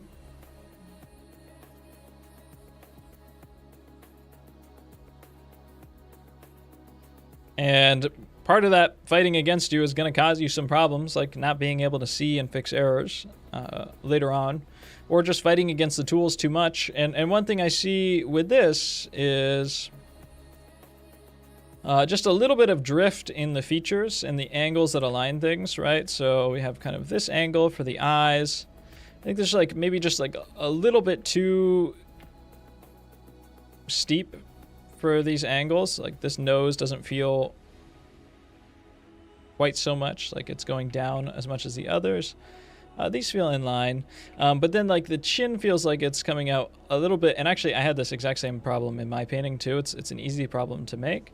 The face I think is widening out a little bit too much, and the chin is getting pulled out alongside it, and slendermaning it up over here. That's a 2012 reference for all the people who are live then. Congratulations. If you slender it up like this, it pulls a little bit of that drift in. You know, that the head here is, I think, the important part about this head. is that it really is kind of this true pill shape where it's not super wide, and it really does round off quite a bit. And if you let it get even just a little bit too wide, it starts to feel, it just feels different. One way we can verify that is if we know that this is where the corner of the jaw is, right? The corner of the jaw or a head. Let's say this is somebody's head, and we're looking upwards at them. We're looking down and up at them. This is the bottom of their chin. That goes up to the back of their head. Kind of do like a little 3/4 view here.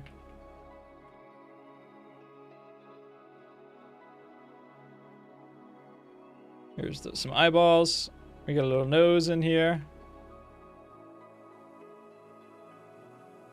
Here's this guy's really interesting nose. His big mustache. We don't have enough room for the chin, or for the mouth. I've cheated in like that. Ideally, this face is proportioned incorrectly. Like a little bit more chin. Wonderful. This is this guy's face, right? Here's the back of his neck. Here's where that Adam's apple is going to be. Probably the pit of his neck's in here somewhere.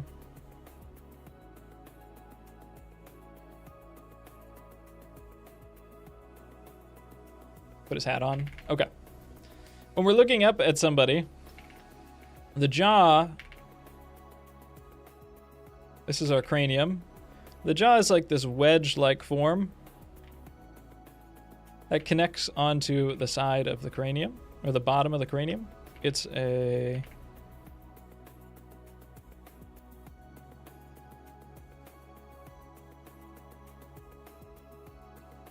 trapezoidal, triangular, I don't know, whatever you call it. It's a wedge like this that connects onto the head, the skull above it. That's what our jaw is. This is what opens up. You know, we got our eyeballs in here, right? And we also know, another concept that we've talked about today, is that if you have a head like this, and it's facing directly at you, your features go, everything on the head moves at a 90-degree angle from the center line, right? So one pupil will be here, one pupil will be there, your nose will be aligned here. If your mouth is flat in a neutral position, one corner of the mouth will be here, and the other corner of the mouth will be over here. You'll have eyebrows like this, and the top of the eyebrow will connect to the other top of the eyebrow across like that. And if you tilt the head, everything tilts with it, right? So now this angle that moves and connects all features from left to right tilts at that same angle.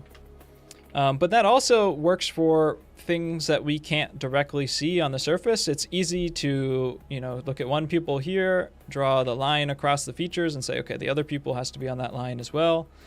One nostril over here, the other nostril has to be on that line as well. One side of the mustache over here, the other side has to be over here as well, right? It's easy to look at it like that. But one thing we can do is say, hey, the corner of like the jawbone is here. One corner of the jawbone is here. The other corner of the jawbone is going to be over here. And for our guy right here, we can see that there's I'm too low on the layers.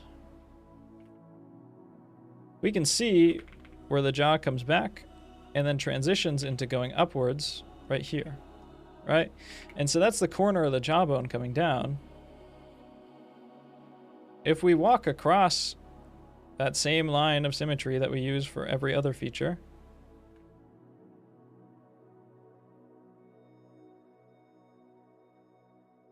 we can find internally where that other jawbone will be on the other side. So it's probably like right here.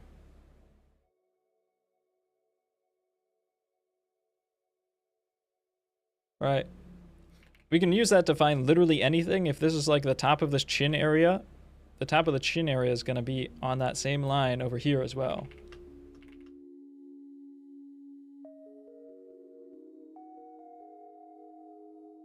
Do you do character design? Rewind this stream about 15 minutes. Maybe even 10. I did a whole thing. I just did a whole thing. You'll find your answer there. So with this, let me get back to this guy. I didn't draw on top of his painting, which is great. We have one side of the jaw here, or rather, maybe we'll do it from here. We have one side of the jaw here. We want to follow that same line of symmetry for everything else.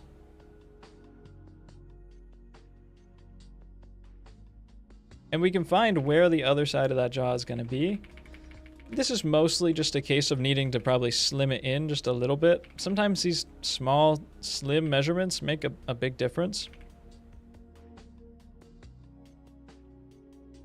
And also, I think we need to slim in the face from the left side just a bit too.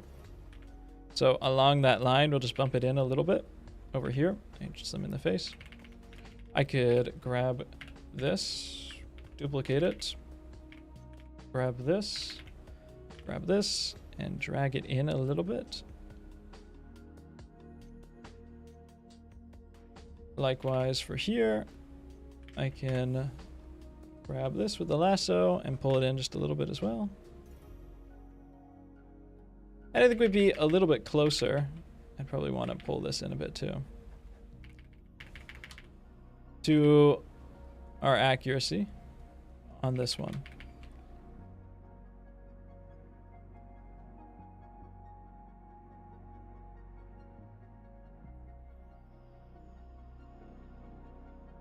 Except when people have asymmetrical faces. Yeah, but the thing is that, like, you wouldn't want... of course, everybody in real life has asymmetrical faces, but you wouldn't want to throw out all systems because some things don't fit into the average, right? Like, that doesn't make sense, right? Like, you can still locate and set things up correctly, and then also an added layer on top of that that gives you an extra level of realism is saying, like, okay, like, that's where it should be. This guy's a little bit asymmetrical. I'm just going to bump the eye up a little bit. I'm going to bump the eye down a little bit. And that's going to make it match the model exactly.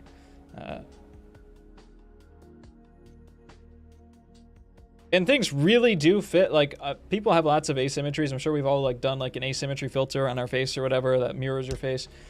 People have lots of asymmetries, but people really do, even despite that, they fit on these axes, like, very, very, very well. You know, the asymmetries are small and our eyes are incredibly sensitive to them, but, you know, they're very small.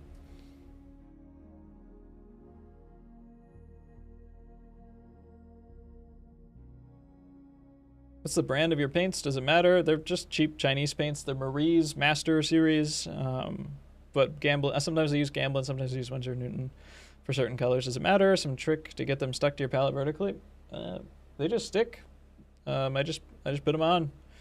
I don't like paints that are overly oily. If you get student grade paints, they'll be too oily. But any professional series paint that I've tried has worked just fine. Winsor & Newton, Gamblin, Marie's as well.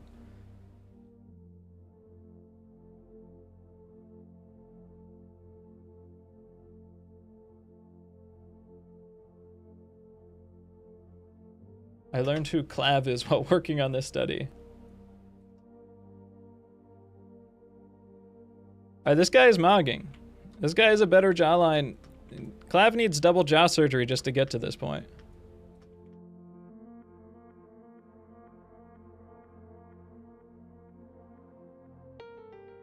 Some people just got it naturally.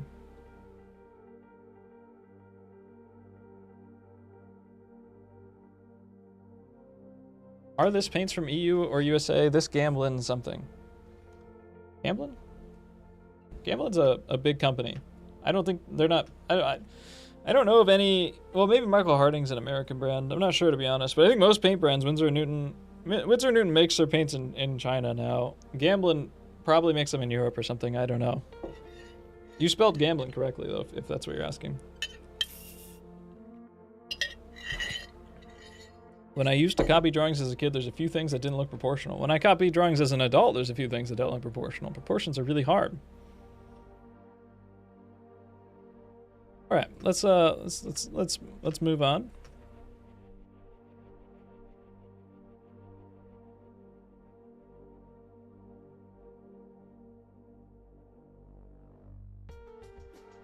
Let me think here.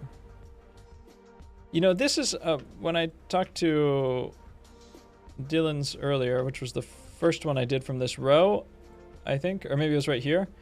It was the same problem. This is like kind of the same problem to like a lesser extent, where it's just one. I mean, it's the same drawing stuff that I've talked about, you know, a good amount of times now. It's easy to mess up though, so I don't blame you. You got the eyes going this way, but then, you know, the general tilt of the head like this. And it's just something that has to be caught early on and also continuously checked for. And then the same thing that I said to Dylan, this looks like a nice coarse weave canvas, I like that, was don't, how should I put this? Okay, it's been a while since I've done this, so I'll do it the proper way. Sometimes I give kind of like half examples. But there's always new people coming in here, and so I shouldn't half explain things. We have a sphere, right? This is the way that light works. There's a more complicated version, or, you know, more thorough breakdown of this in my course. If you want to see that, I'm actually going to make the sphere black.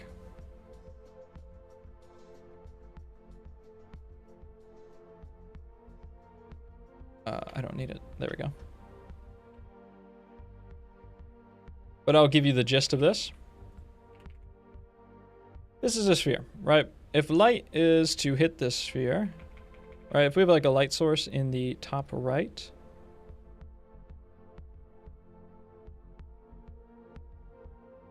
Jake, how close is painting on a tablet to real life? Not very, but also you can train entirely on a tablet and become an exceptionally good painter and translate that to real life pretty easily. It's not that big of a deal. If something gets hit by light, I need to make this much larger.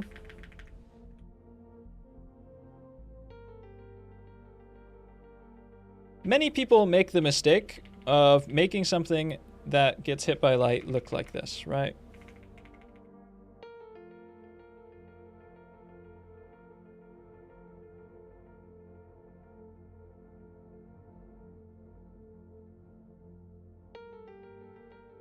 Where the value goes from pure black to pure white in a linear way, right? In a very smooth, stepped way.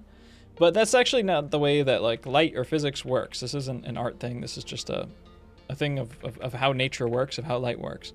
When light actually hits a target or an object, you actually get something that looks like this. Where, even a little bit more so. Yeah, you get something that looks like this, where the value stays very dark, or sorry, the value of where the light is coming from stays very light, and it takes a long time as it wraps around that ball to start to get darker and darker and darker.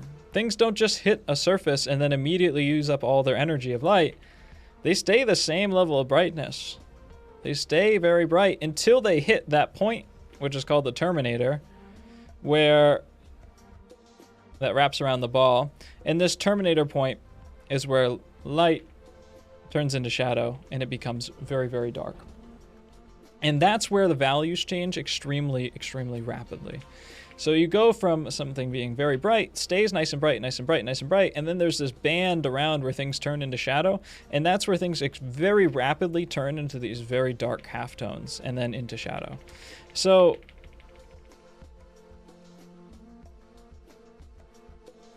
with this, I think that you're undershooting the points that matter the most.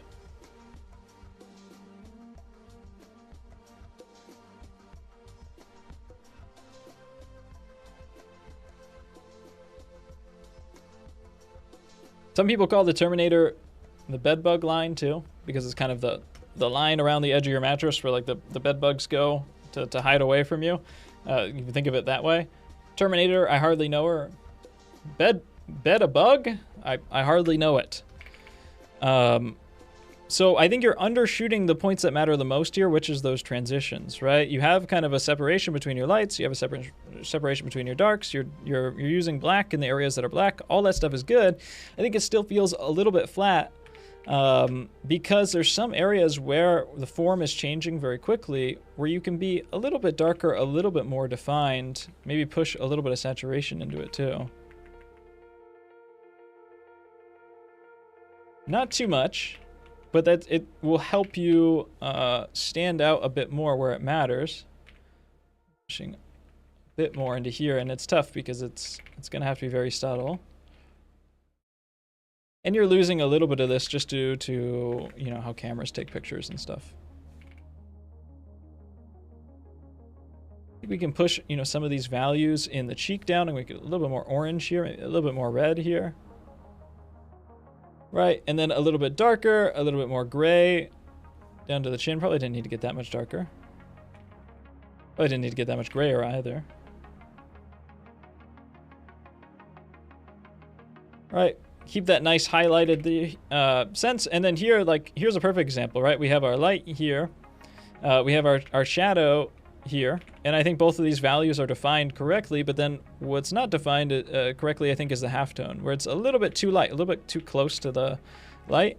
So I would bump the saturation quite a bit, because again, this is very orange here.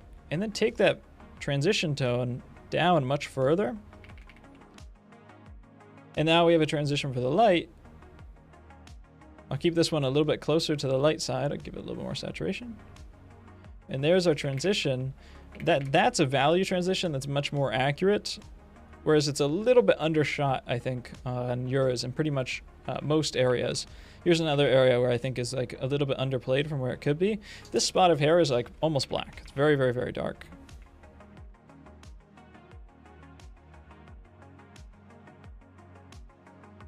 And then the hair is this kind of like neutral silver. It's got like a little bit of yellow ochre or something in it, a little bit of brown in it. Right, and then it has that highlight spot, which I'll just leave on like you had basically.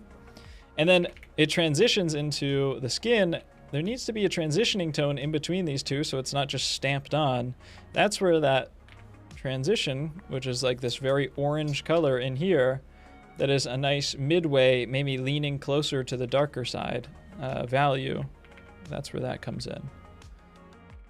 Where things transition, where they get darker fast. So they tend to lead, those halftones tend to lead closer to the shadow side.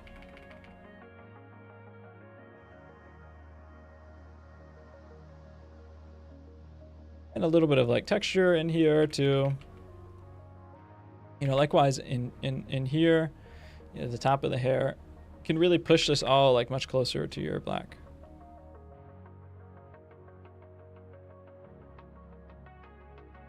And it looks like you're using, you know, pure black in here. Like, part of this is just glare. But I think you can get so much out of really kind of pushing down your halftones a little bit. You know, especially the right side of this eye, there's a reasonably dark shadow right in here, right? We can push that shadow down much, much closer to the actual shadow side of the face, that is. Likewise in here too. This shadow on the side of the nose is quite dark.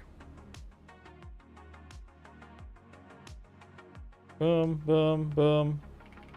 Right, same with there's bright points in here, but the bright points are actually still very dark compared to the skin.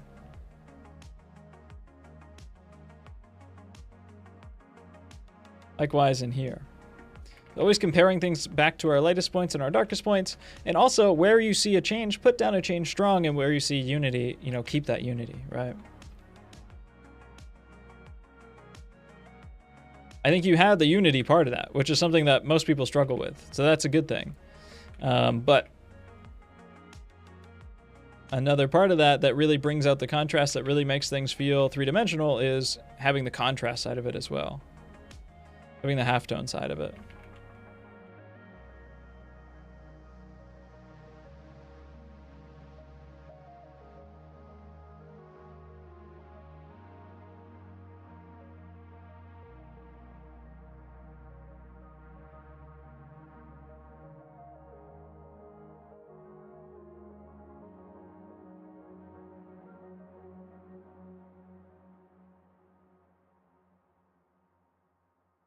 All right, let's grab another one.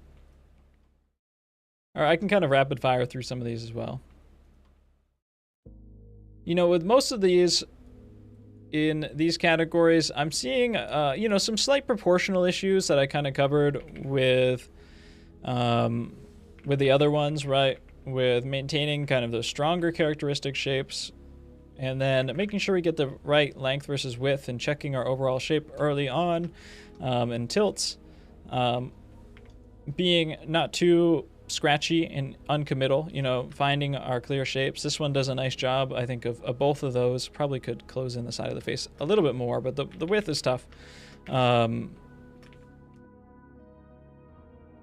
With this one, you know, I think having a little bit more unity in your groups of lights and darks, and then still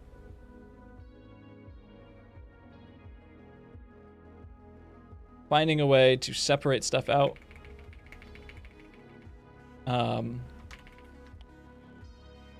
Finding a way to create that contrast that I just mentioned where it matters too. And also you can probably push the saturation of a lot of this stuff as well. And of course,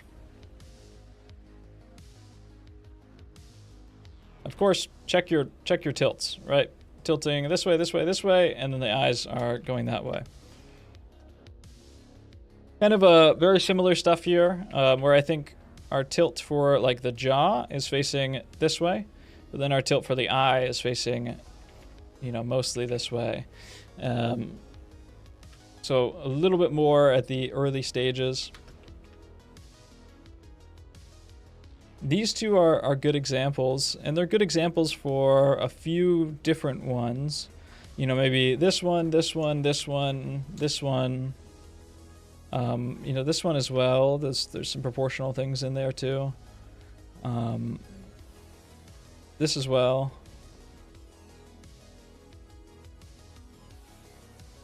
This as well. All of these, I think, can get a similar type of critique, right? Where when we're looking at this guy, and part of the reason why I chose this is because it has a really strong separation of lights and darks. It has a strong breakdown and language to the form. So what I mean by that is, in a very simplified way, the face has planes, right? The forehead is a plane that faces slightly more upwards. The chin is a plane that's facing, you know, mostly just directly at us. The nose is facing upwards in this way. The cheek, I'll do the cheekbones like this, group them together. The cheekbones are facing upwards. Top of the eye is facing upwards. You know, these bottom planes are facing downwards. Everything is facing a direction. And it's very clear which direction those things are facing because of the values. So if we look at everything that's facing upwards,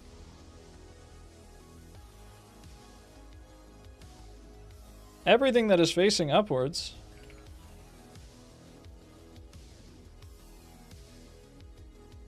right, these are all light. Everything that's facing kind of just like ambiently forward or forward and to the left,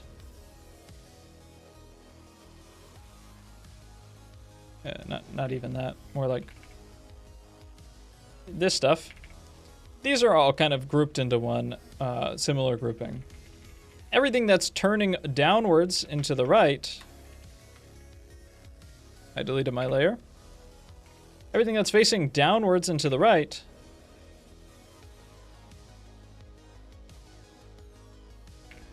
that's getting shadow and darker, right? Everything facing this way is becoming darker.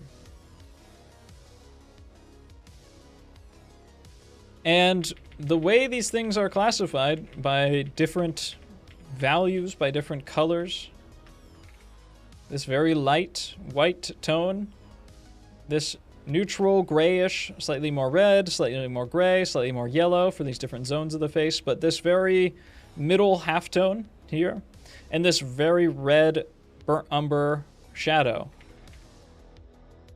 These values and these colors are defining the planes and the direction that they're facing. And that's what we want our paint and our brush marks to actually say, and our values to say, even if you're just drawing, right? Even if you don't have color. And with here, you know, we do have this kind of lighter value here, or here, or here. But this transition is very soft. It's very mushy. This transition is very soft, very mushy.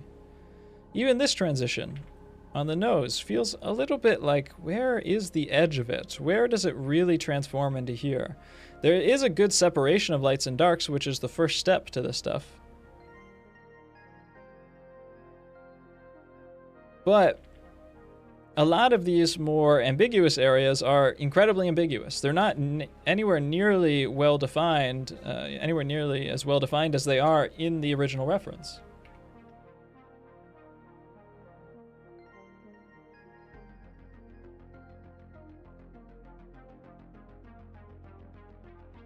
And so what we want to do is make sure we understand these planes well and mark them out. Create more structure and more strength through our drawings. You look at the side of the nose here, it's pretty unambiguously dark, and there's a pretty unambiguous shape to it as well. And actually, the entire nose just has more blood vessels, so it just, and in general, gets more red and more dark. These smaller accents help us define places in here. And these highlights that we can erase out, or just not draw in the first place, but more likely erase out, those help showcase those nice bright planes that are facing upwards at the right angle. We know that the forehead is this top plane and these two side planes. We know that because you can, you know,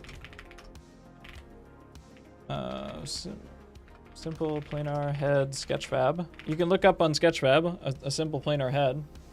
What's the next challenge? I don't know. You can find something like this, and you can make sketches of it. Even this one, I think, is like a little bit overly complicated. I prefer the really simple ones. This one's quite nice. It's a skull. This one's very good. This is like a Loomis head from the Andrew Loomis book. Right, the forehead is one strong, simple plane, and then two planes that slope off on the sides. Our nose, one strong central plane, and then two on the side. I don't know why I went to that tab, just to be quite honest with you.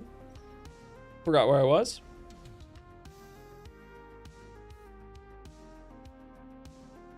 The Discord's 18+, because Discord set it that way. It's automatic because there is some, you know, like sometimes there are nude reference photos and stuff like that for art.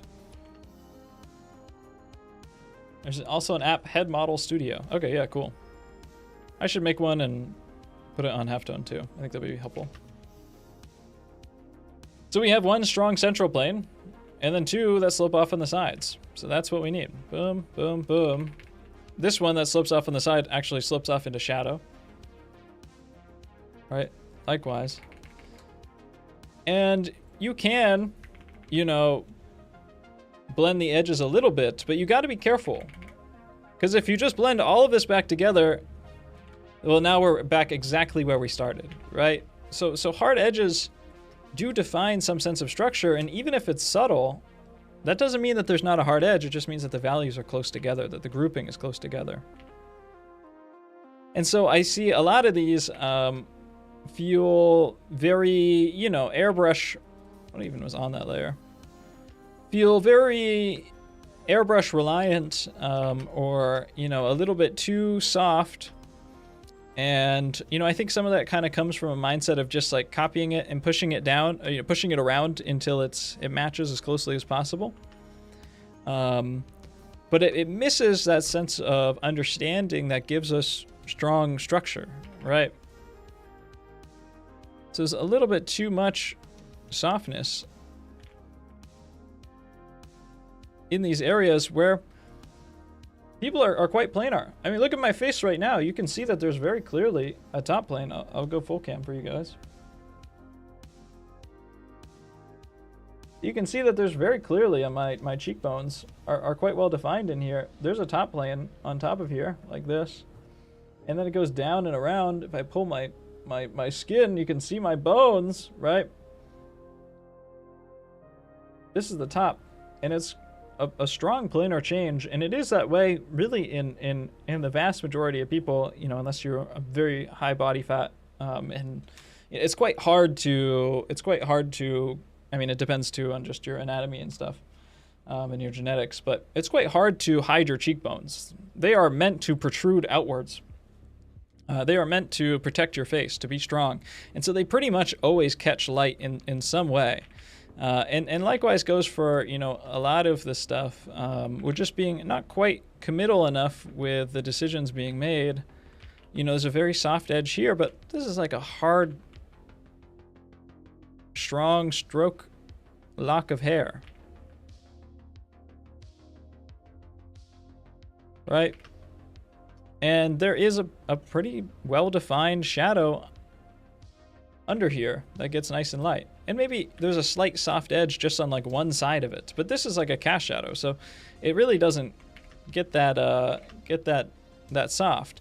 You know, likewise here, there is some soft edges, but it's still very clear to see like, hey, this is the top plane of the forehead, and this is the side plane of the forehead. And maybe there's a little bit of dragging across here, but there doesn't need to be soft edges within all this stuff. You know, same with the whole brow section in here.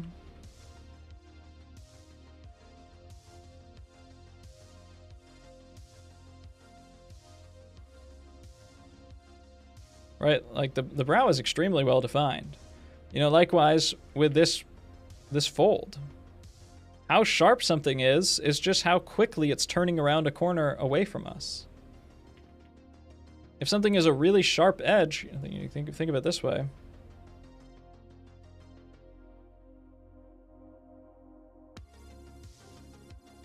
If something is a really sharp edge,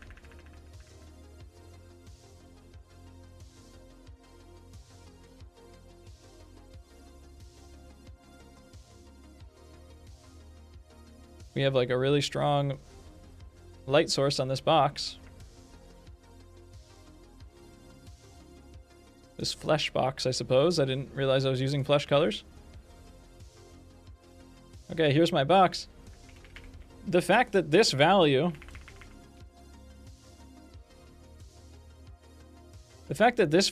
turns into this value instantly is telling us that this is a 90-degree angle, that it's just a hard edge. And if we added, you know, this tone in between, well, now our brain goes, oh, it's not a 90-degree angle, it's not a hard edge. It's this. Right, there's another stair step in there. And if we were to add another transitioning tone, you know, maybe in between these two, right, and then something in between these two,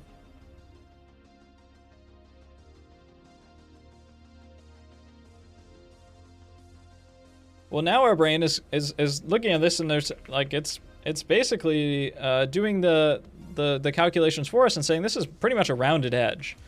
It's like this, and then I'll go red here so we can see it easier. Other than the colorblind people, screw them.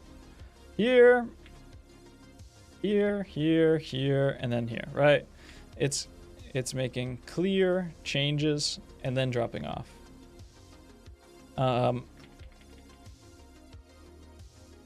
So values and changes and edges and hard edges especially give us information, and it can't always be defined, and I would advise against, you know, some people can make it work. Shout out to Miss Caterpillars, who somehow seems to make it work. But I think especially in traditional painting, if you just try to like do this everywhere with like a big airbrush, it just turns into this like mucky, mushy mess, and it's not clearly as well defined and as visible and understandable.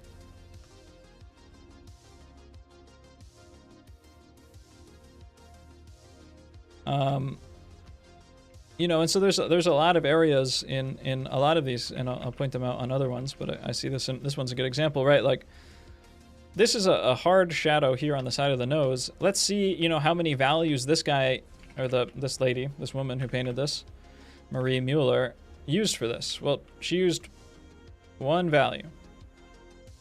You know, maybe you could say this edge is like a little bit stronger in some areas.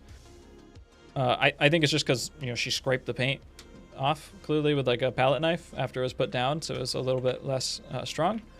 But like 1, maybe 2 values, you know, and this is like a really big maybe. It's a small change, right? Whereas for here, there's like 1, 2, 3, you know, sometimes 4, you know, and then there's kind of getting into the next one. There's a lot. And they're all soft and blending into each other when there's really no need for that. And also like a lot of rounding here, when again, like it's actually a hard angle.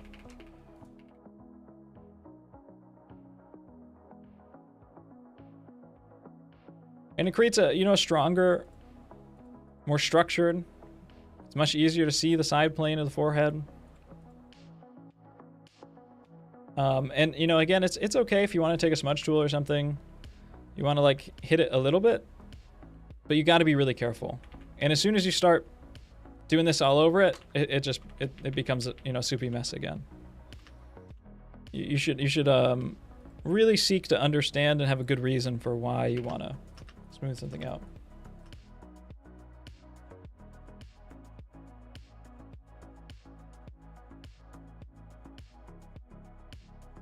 As I've gotten more into digital painting, edge control and overworking is something I struggle with. Yeah, I think so.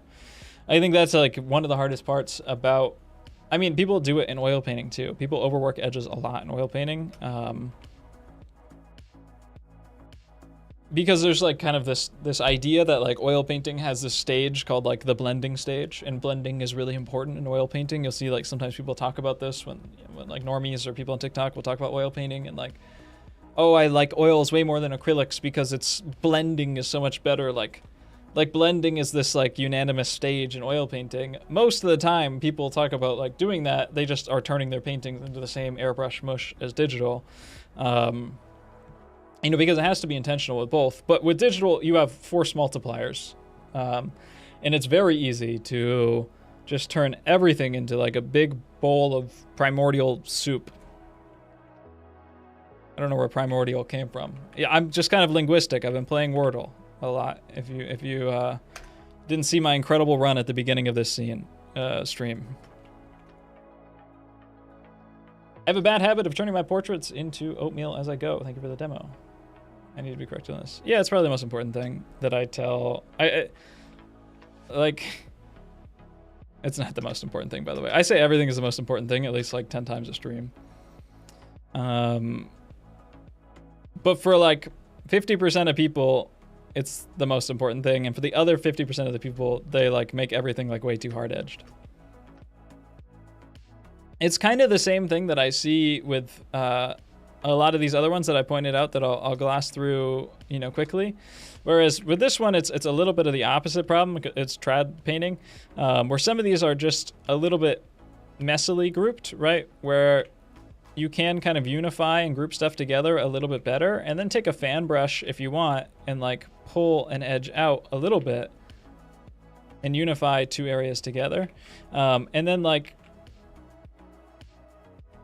also integrate areas together a little bit stronger, a little bit harder, so that you get some more defined shapes. And there's some areas that are so subtle, if you look at the reference photo,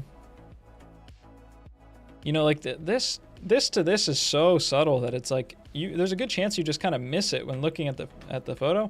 That's where you have to know, you know, the forehead has a front plane and then the side of my face faces a different direction. It's not possible for those two to be the same value. It is possible if there's like a super strong light source hitting the face at the right angle, but probably structurally there's gonna be some change in value there. And once I know that, I know how to look for it, I know how to identify it, I know how to make sure that that's there on my painting, and it always makes it stronger. Because, you know, a lot of people, and I've critiqued... I've critiqued a lot of people in this stream already for like kind of having everything like a little bit too close together, and everything just gets like kind of flattened out, and it becomes less interesting if you don't have that. So there's a lot of areas on here where I think you can kind of just unify stuff together a little bit closer. This is pretty good, but like, you know, all this stuff can probably move together a bit closer.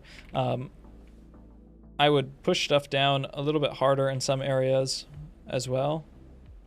You know, don't be afraid to get like a little bit darker on the face. I would also just, why not put, it's if you want to do monochrome, that's fine, but I would just put black in here too. Like, why not have use the full value range and then use black, white, and red if you're going to do monochrome. Yeah, some of the stuff can probably just be integrated together like a little bit more. Like once that fits all into this group, that looks so nice. And then I think the leather is probably like a little bit darker than this.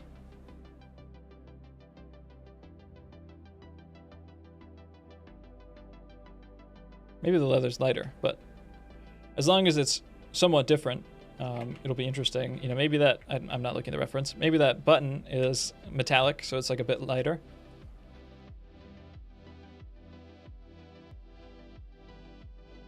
And it's always about unifying and pushing these groups together. It feels like we just got too many values on this glove, you know, like what is going on here? Why are there so many different things?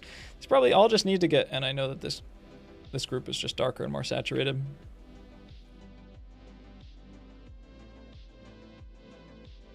You know, and then these fingers are wrapping around this corner. They're moving away from the light source. The light source is coming from above. These fingers are facing downwards. So let me not mark those even. I'll come back to that. But I know that these fingers, because they're facing downwards, because they're facing a different direction from this, aren't going to be the same value, and they're certainly not going to be lighter, because it just doesn't make sense. They have to get darker if they're going to wrap around a corner. So I'm going to make them just like a little bit darker. And now I'm going to go and look at my reference and see if I was right. I know I'm right because it's like the laws of physics for the most part. Oh, this is interesting. So the back of the glove, oh, that's not even the reference photo. That's just a random guy. Okay, yeah, that makes sense. Okay, I was like, how does that? This is reasonably close, but this makes a lot more sense. The light's coming down from like a frontwards angle, so it's hitting these things which are facing the front, and then these things are kind of technically very slightly facing backwards and away from the light source. You know, this is we have a light source that's coming like this.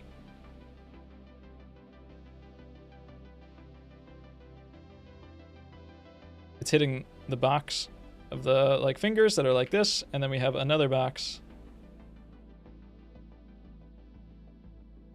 that's somewhat, this is like the worst perspective ever, somewhat moving like downwards. So we get light on this surface, we would get light on this surface that's connecting into the back of this on here, but this is moving downwards and away, so it's not catching the light, whereas this one is. So I have to retract, I have to issue some retractions. This is getting light. This isn't. And we can group it together a little bit closer.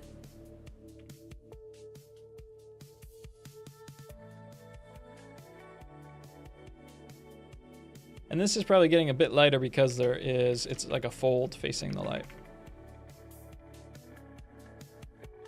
Just pushing stuff together a little bit closer. And same with, it's the same thing with this, where like, I think just the values are like a little bit too conservative, where you can have that kind of stronger change in here, but then like that shadow under the hair is more saturated, it is darker, it's that like subsurface scattering. Right, likewise in here. Then you get that really dark shadow on the side of the face. You make sure you really take your time to match that stuff. It's way too light still. And you know, I'd really suggest saying, kind of looks like your like paint is sinking in. Let me finish my first thought first. I suggest putting down your darkest points first, right? Like really saying like, okay, this is black. I know this is black in here. When I'm painting, starting this painting, I'm coming in like that. I'm also putting in this whole like shadows area of the face as this like really dark, you know, burnt umber or red or whatever that the original has, and I'm comparing that to the black to make sure that those are the values that are set in place correctly at the beginning. That way you have some things to key against. What's interesting to me is that there's some stuff in here that looks like pure black. Like here, and maybe in here, but it gets like very gray.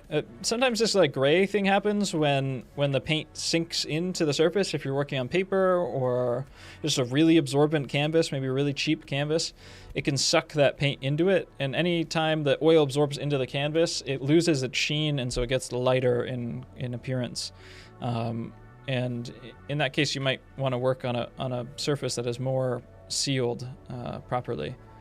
But all this should be, you know, close to pure black. And I know you have pure black somewhere because, you know, it's up here. But then it does look like you kind of went back in and lightened up these areas, which it makes a bit of sense because the original photo, the whole hat isn't like a pure black void. But it should be leaning, you know, a bit closer to that. Use an OLED monitor? I don't. I actually am always frustrated. It's a nice monitor, but it's a 4K monitor at least, but it's not OLED. It's just like an IPS panel. I'm always frustrated that my monitor does not match my. I'm always frustrated my monitor doesn't properly match my phone or any other screen. And like anytime I like edit a reel on my monitor, I'm like, oh, this is like nice and high contrast and like the saturation looks nice. And then I'll look at it on my phone later and I'll be like, oh, this looks like shit. It's super dark and it's not saturated. It's really gray.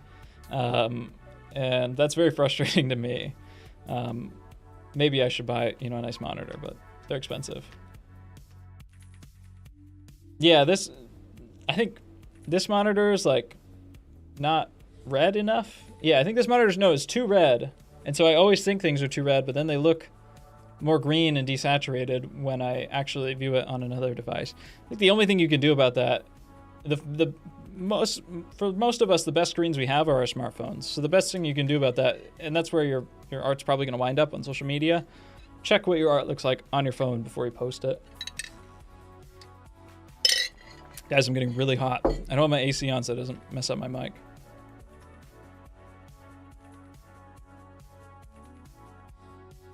Kind of same deal in here. We're like just really conservative about the values. There's like a lot of areas we could put black in here. Yeah, some of the character of the face too, like you've kind of aligned it a little bit, could go to the side. You know, most of these values or areas, you know, the colors could be much more accurate.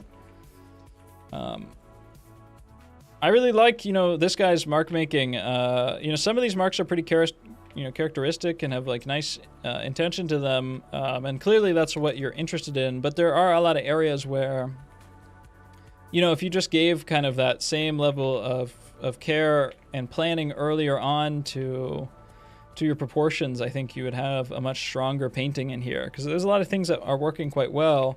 But the face is getting like a little stretched out on this side. You know, so I'd spend longer, you know, doing a slower, proper drawing like I demonstrated very early at the beginning. Because the values are pretty decent, and the colors they're okay, and the brushwork is really nice. If you just honed in the proportions, it would be looking much nicer. You probably just have to go slower, which is, you know, it's what every artist doesn't want to hear, or most artists don't want to hear that.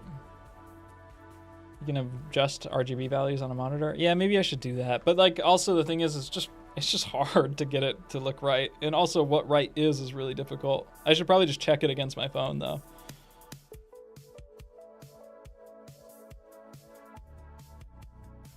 I have night mode on my phone all the time. It never stood a chance. Yeah, pretty much.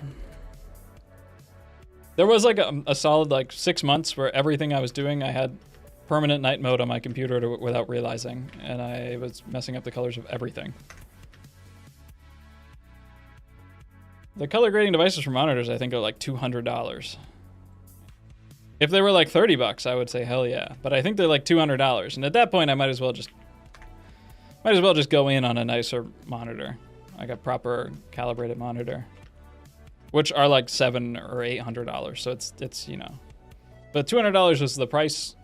I probably got this like 4K 32-inch monitor for like $250. You used to be able to rent them at photography places. Oh, that's a good idea. That'd be cool. Emily, good job. You shouldn't have given up. I think most of the elements are there, and you should just keep going. I mean, maybe you just weren't having fun or weren't passionate about it, in which case you should give up on life, because you should never not be passionate about art. Just kidding. Don't give up on life, please. You're always here on the stream. I need the viewer numbers.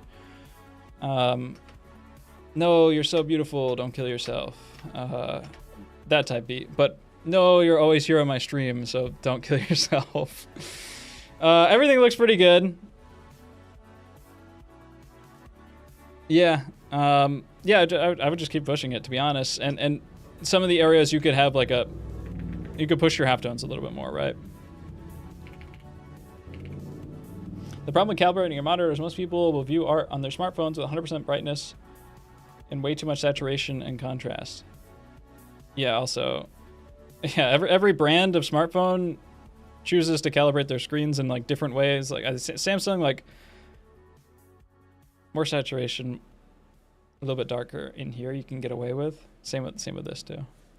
Like Samsung, I think like oversaturates the hell out of everything.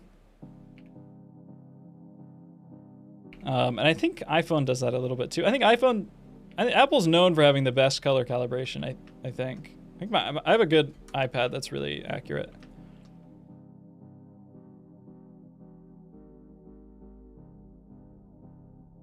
I already mostly looked at these. Let's get to the final row. I'm really, really, really hot. Maybe, okay, well, somebody asked how do you mix accurate color earlier, and they probably left the chat immediately after asking the question, because I think that's what most people do. They ask a question, I don't instantly respond, and then they just leave. But maybe they are still here, and this will be a good example. One is that Oksana, nice painting, by the way. Two, Oksana, if you didn't open this image up, like if you copy the image out of Discord and you paste it directly into Photoshop, it loses its color profile and it looks a little bit more gray and yellow and blue and not reddish. And yours looks more gray. It looks exactly like that. Like, watch this. If I just copy this out of the challenge announcement in Discord. How did that come across? Image copied. There we go. Speaking of color calibration, sometimes when you copy paste stuff, it loses its color profile. And there's a pretty big difference in here. Like with this guy, I was like, oh, his painting's like a little bit desaturated. And then I was like, oh, I got to right click save it and then bring it in. And it did look a little bit more saturated after I did that. I've learned that the hard way through these critique streams. So yours looks a little bit more like the one without the proper color profile. I don't know exactly why that happens. Something to do with color profiles. But it's a lot of the same. You know, it's a lot of the same with I see with y'all. Are halftones the same as midtones? Yeah, pretty much. You know, art is just a labyrinth of a bunch of terms that don't really mean anything. I mean, no language ever means anything, but especially art terms don't.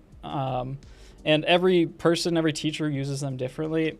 In general, halftones are just, the way that I use it is like you have your highlights, which I'll make 9 out of 10 so you can see it on a white background. You have your halftones, which is like, I'll do it this way.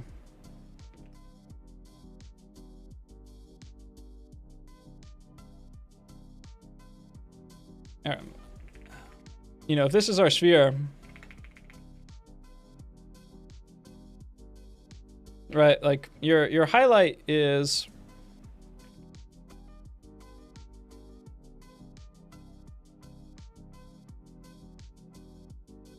what the hell is going on? Sure. Your highlight is the point that is the brightest point. It's where the light perfectly reflects back. If this is a metal ball, you know, it'll be something like that probably. And then your midtones or your halftones are anything before the shadow, anything before the Terminator line that I mentioned earlier. Anything in this range is a midtone or a halftone. A lot of times that I'm saying the word halftone, watch me just use every tool incorrectly on Photoshop. There we go. A lot of times that I'm saying the word halftone, I'm really talking about like this range of values, like right up against the shadows. And then you have your shadows and sometimes your reflected lights.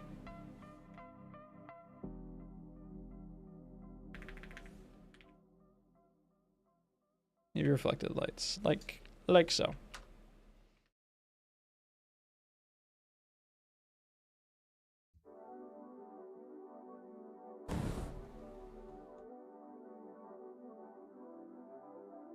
Left captured the handle wrap much better. When you say left captured it much better, are you talking about this one person in chat? Can I get your response on that?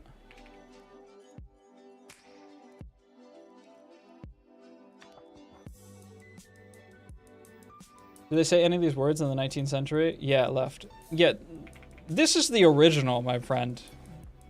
Nobody captured it better than this, because this is the one that was painted 150 years ago that we're copying. Did they say any of these words in the 19th century, or did they just look at stuff until it stuck? They definitely did use some of these words. They used the word halftone. They did use the word render. They had language and words. It's tough to know because I think most of it was passed down, you know, verbally and stuff, and you know, here and there. But yeah, they did have words for stuff. You'll never hear them say optical drawing though. That's for damn sure. If you don't know what that comment means, just leave it. Don't. I'm just being stupid. Only real atelier heads understand that one. I think we can just make a little bit more contrast. Like I've said with everyone else, just push our color accuracy and our contrast much more. You know, especially in areas like here where you just have like kind of this dragged into this, which wouldn't even say is like necessarily wrong. But I think you just have more opportunity to get like more interesting, highly saturated transitions in here. This is like your highlight, your like darker shadow value, this like shadow transitioning value, and then we need one in the middle and here too. Right, and then you can kind of drag these out. You know a lot more about digital brushes than I do, Oksana. You're kind of the goat at that, so you can find a much more interesting way to blend or drag those out or whatever you want to do. But I just think you can squeeze a lot more information out of your midtones and your halftones, specifically like that. Those transitioning tones into the shadow. You know, likewise for this, right? Like, you could benefit just from like a little bit more structure, a little bit more saturation. You might have just, your reference photo was probably, you know, incorrect in the way that I just showed a minute ago. So, you know, we can blame that for the saturation if you want. You know, but there's still like these transitions here and the shadow that casts down and is very saturated, you know, on here. And like a little bit of a soft edge at the bottom of there. And it just provides, you know, a lot more depth. I'm too dark on this. Backing up and looking at it shows me that.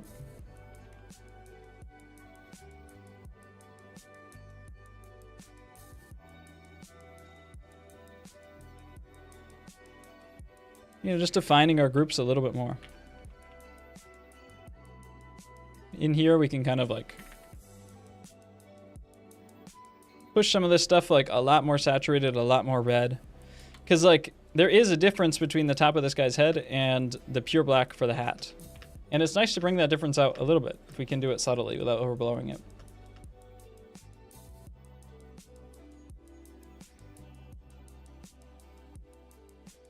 The word halftone doesn't... Oh, you're talking about like the dot printer halftone. Yeah, that is a different meaning. Well, not really though, if that's what you mean by halftone having two meanings. Because like there's like the manga halftone, right? Which is like a grid of dots at varying densities that you can put over something. And then you can like fill in a face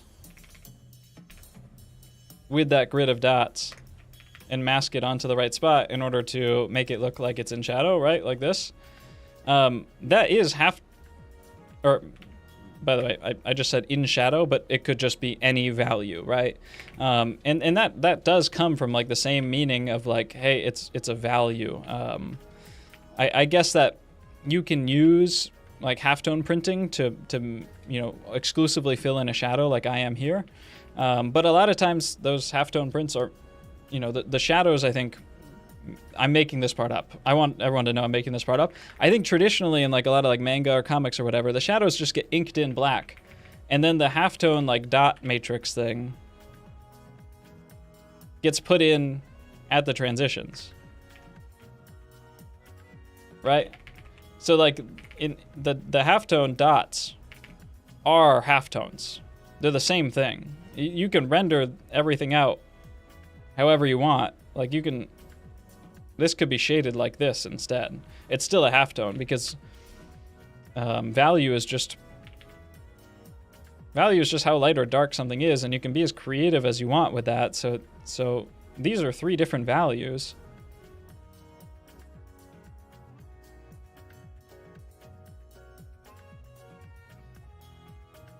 Right? Like these are 3 different values. These could be 3 different halftones too, depending on how your light source is.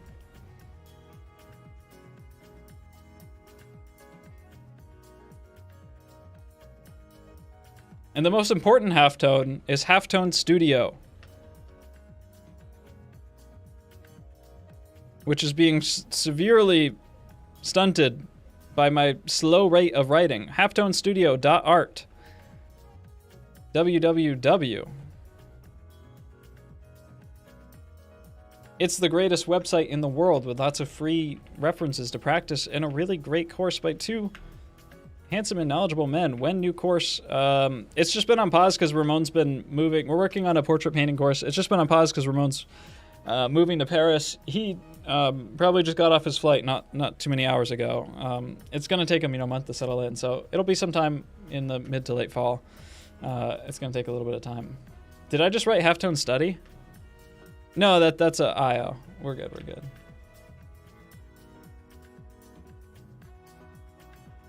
Value and tone are just synonymous, yeah. They're just 2 words.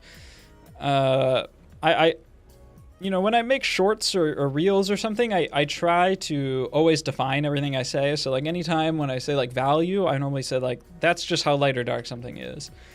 When I'm talking these streams, like it's so difficult because art has so many different words and so many of them mean the same thing or mean different things to different people. I wish there was a nicer way that I could approach it. And maybe I could just change the way that I speak.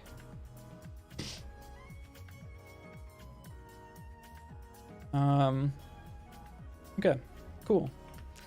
Just some quick notes for Monsieur Jacob here in chat. It looks pretty good. I think it's just like a little bit too messy. Go back to the same head that I drew early on. However many layers ago that was. Many. This one. I would strive sometimes to make a lot of times you're probably just chilling at night or whatever and just throwing down a quick sketch in the laziest way possible. But I would strive to, make your drawings a little bit simpler, more elegant, longer, and to think like, how can I break down the problem in like an interesting way? If that guy's head is this like very pill-shaped head, like if drawing it in like this is sloppy and messy, but it can still be accurate and useful and helpful. And it becomes inaccurate and unuseful and helpful when you chase down the angles too much and just get like a bit too chicken scratchy, which from your time lapse that I watched, I think it bordered on that just a bit too much, which, I certainly fall victim to. But it's really fun to be graceful, And to make, you can work quickly or just work at, you know, whatever slow pace, but, you know, find the sorts of rhythms and big shapes in whichever interesting and unique puzzle solving way you want to. And that goes for, you know, the application of a lot of things on here. You're actually the only person who used like kind of like a burnt umber rub-in, which is funny. That's what I did for my painting too, because that's clearly how the original painting was started, was just with like a burnt umber wash on all the shadows. But yeah, it looks nice on yours, you know, just a lot of like edge stuff. And also there's areas where I think you can come in a little bit harder, you know, with like the separation between the jaw and the mouth. A little bit more clean.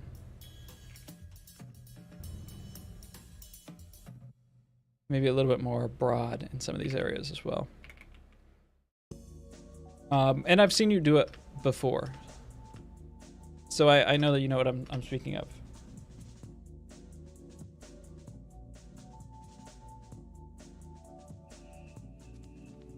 I'm reading an old book by Robert Henri. He uses grave for desaturated and pure for saturated. I love it, but it's confusing at first. That's weird. I've read a lot of old books, and I've never heard that one. You know, as far as the old books go, you know, Henri's not super old, but he is very poetic. And he's poetic because he wants to be poetic, not because all people back then were poetic in their writing. A lot of them were, but a lot of them were not. Actually, I'd say most art books in the 19th century, which Henri was a little bit after, are like really technical and kind of stiff for the most part. That's kind of like the average art book is like pretty technical and straightforward and not super poetic.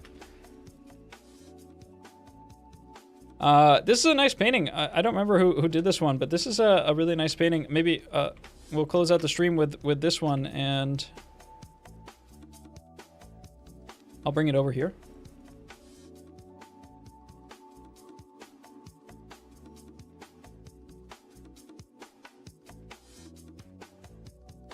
And I'll bring it up to the top layer, and I will paint on it. Yeah, everything is worked out quite nicely in this one. And I did download you the image correctly. So that way you get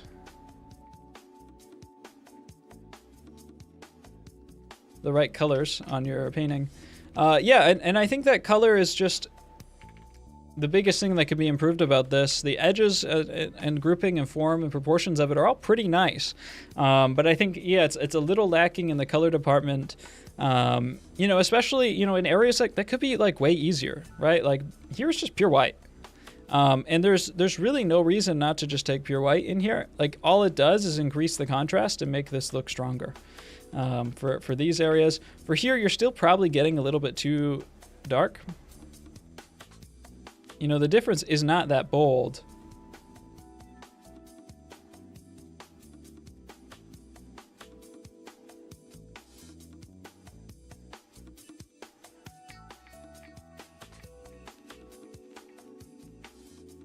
And there's a few places on the face where I think this is important too. Mainly, now that I set that up, you know, I get a little bit more contrast against the face. It helps me see things easier. I think you're a little bit too conservative on some of the big planes of the face as well, right? So, you know, this forehead is pretty darn bright, and it's a little bit more unified. There's not quite so many transitions in here as you have.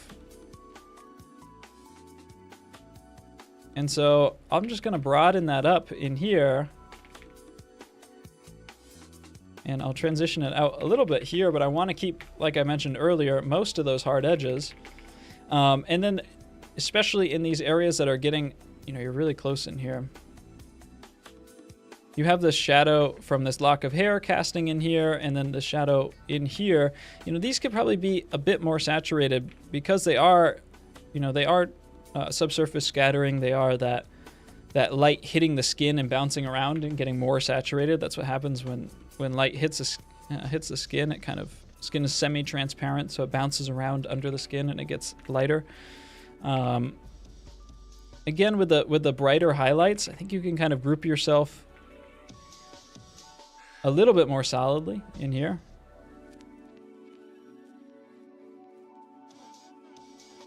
And unify these areas out a little bit more. It just gives you more distinction from the side plane. Now all of a sudden the values on the side plane of the face feel a little bit better.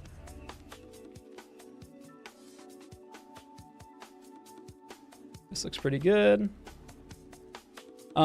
The nose is full of blood, and so it's always a little bit more saturated and a little bit darker than, you know, the normal skin around it. It's maybe a little bit too dark, maybe a little bit more orange. More red. Slightly more red, slightly less saturated. That's pretty good.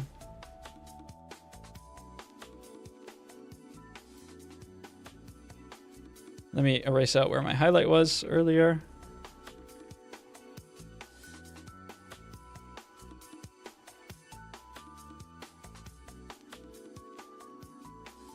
And likewise, I think we can kind of push in some of the dark halftones in some areas, like these darker pits of the eye sockets in here. And likewise, in this shadow is a lot more unified, I think, in the original painting. And I want to preserve that unity. I think it's really important not to overcomplicate that shadow. Like I pointed that out to a few people. You know, we don't have to change, you know, chase every area where she scraped with her palette knife, right? Just doesn't make sense.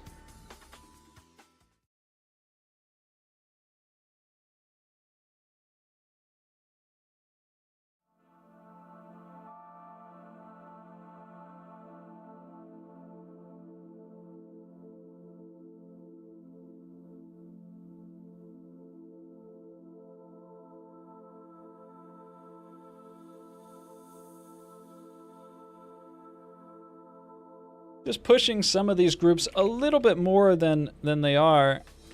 And I think it does make a big difference when you're at this stage. You know, some of this stuff can just be a bit clearer and mostly just a bit more saturated, a little bit stronger in your transitions right at the edges. That really helps sell the feeling of form turning away from something fast.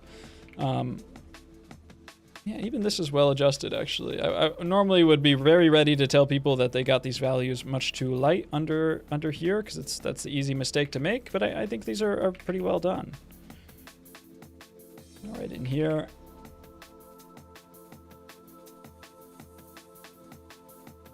And then if this is oil, I'm not sure if it is. It might be gouache or something, but probably oil.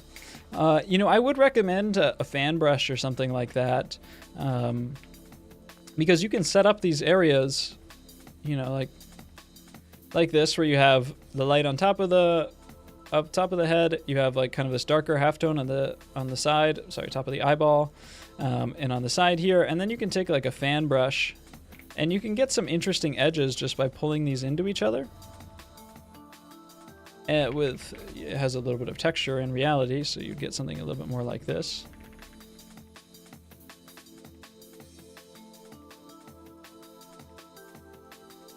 And people did this like all the time in the 19th century.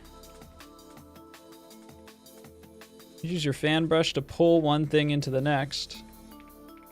And you get those kind of like natural transitions much easier than having to fight for them kind of stroke by stroke. And it looks like, you know, you do like kind of a lot of like manual like petting of the surface to get all your transitions looking nice. So I think like you could work a little bit broader with the use of like a fan brush or something. Overall, it looks pretty nice. And I wouldn't try to like, you know, manually color match. I wouldn't try to manually color match the scraped out canvas texture in here. We know it's dark, and any way you want to do that is fine. Not to be too beholden to the original. You know, likewise with this shadow area, I'd probably just try to integrate this all into a color group and value a little bit more homogeneously. You know, that way there's not too many kind of separate soft transitioning values along here, where actually this is actually, you know, it's quite hard of a transition. It's like a little bit of clarity changes, you know, and I think that makes a difference from back here. It feels a lot stronger. It feels a little bit stronger. Probably a little bit too dark on the nose on my end. Especially in the forehead, where you get that slightly stronger transition and planar feeling. It really feels like the light is hitting the forehead now. Very good though, very good. Oh, it's acrylic. That makes sense.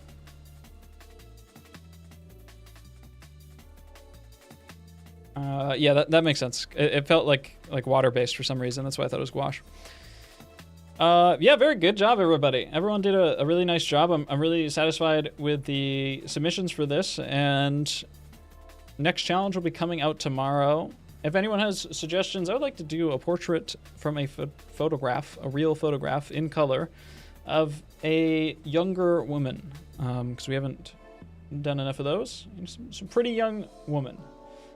You know, young meaning like just not super old, because we tend to do like really old people.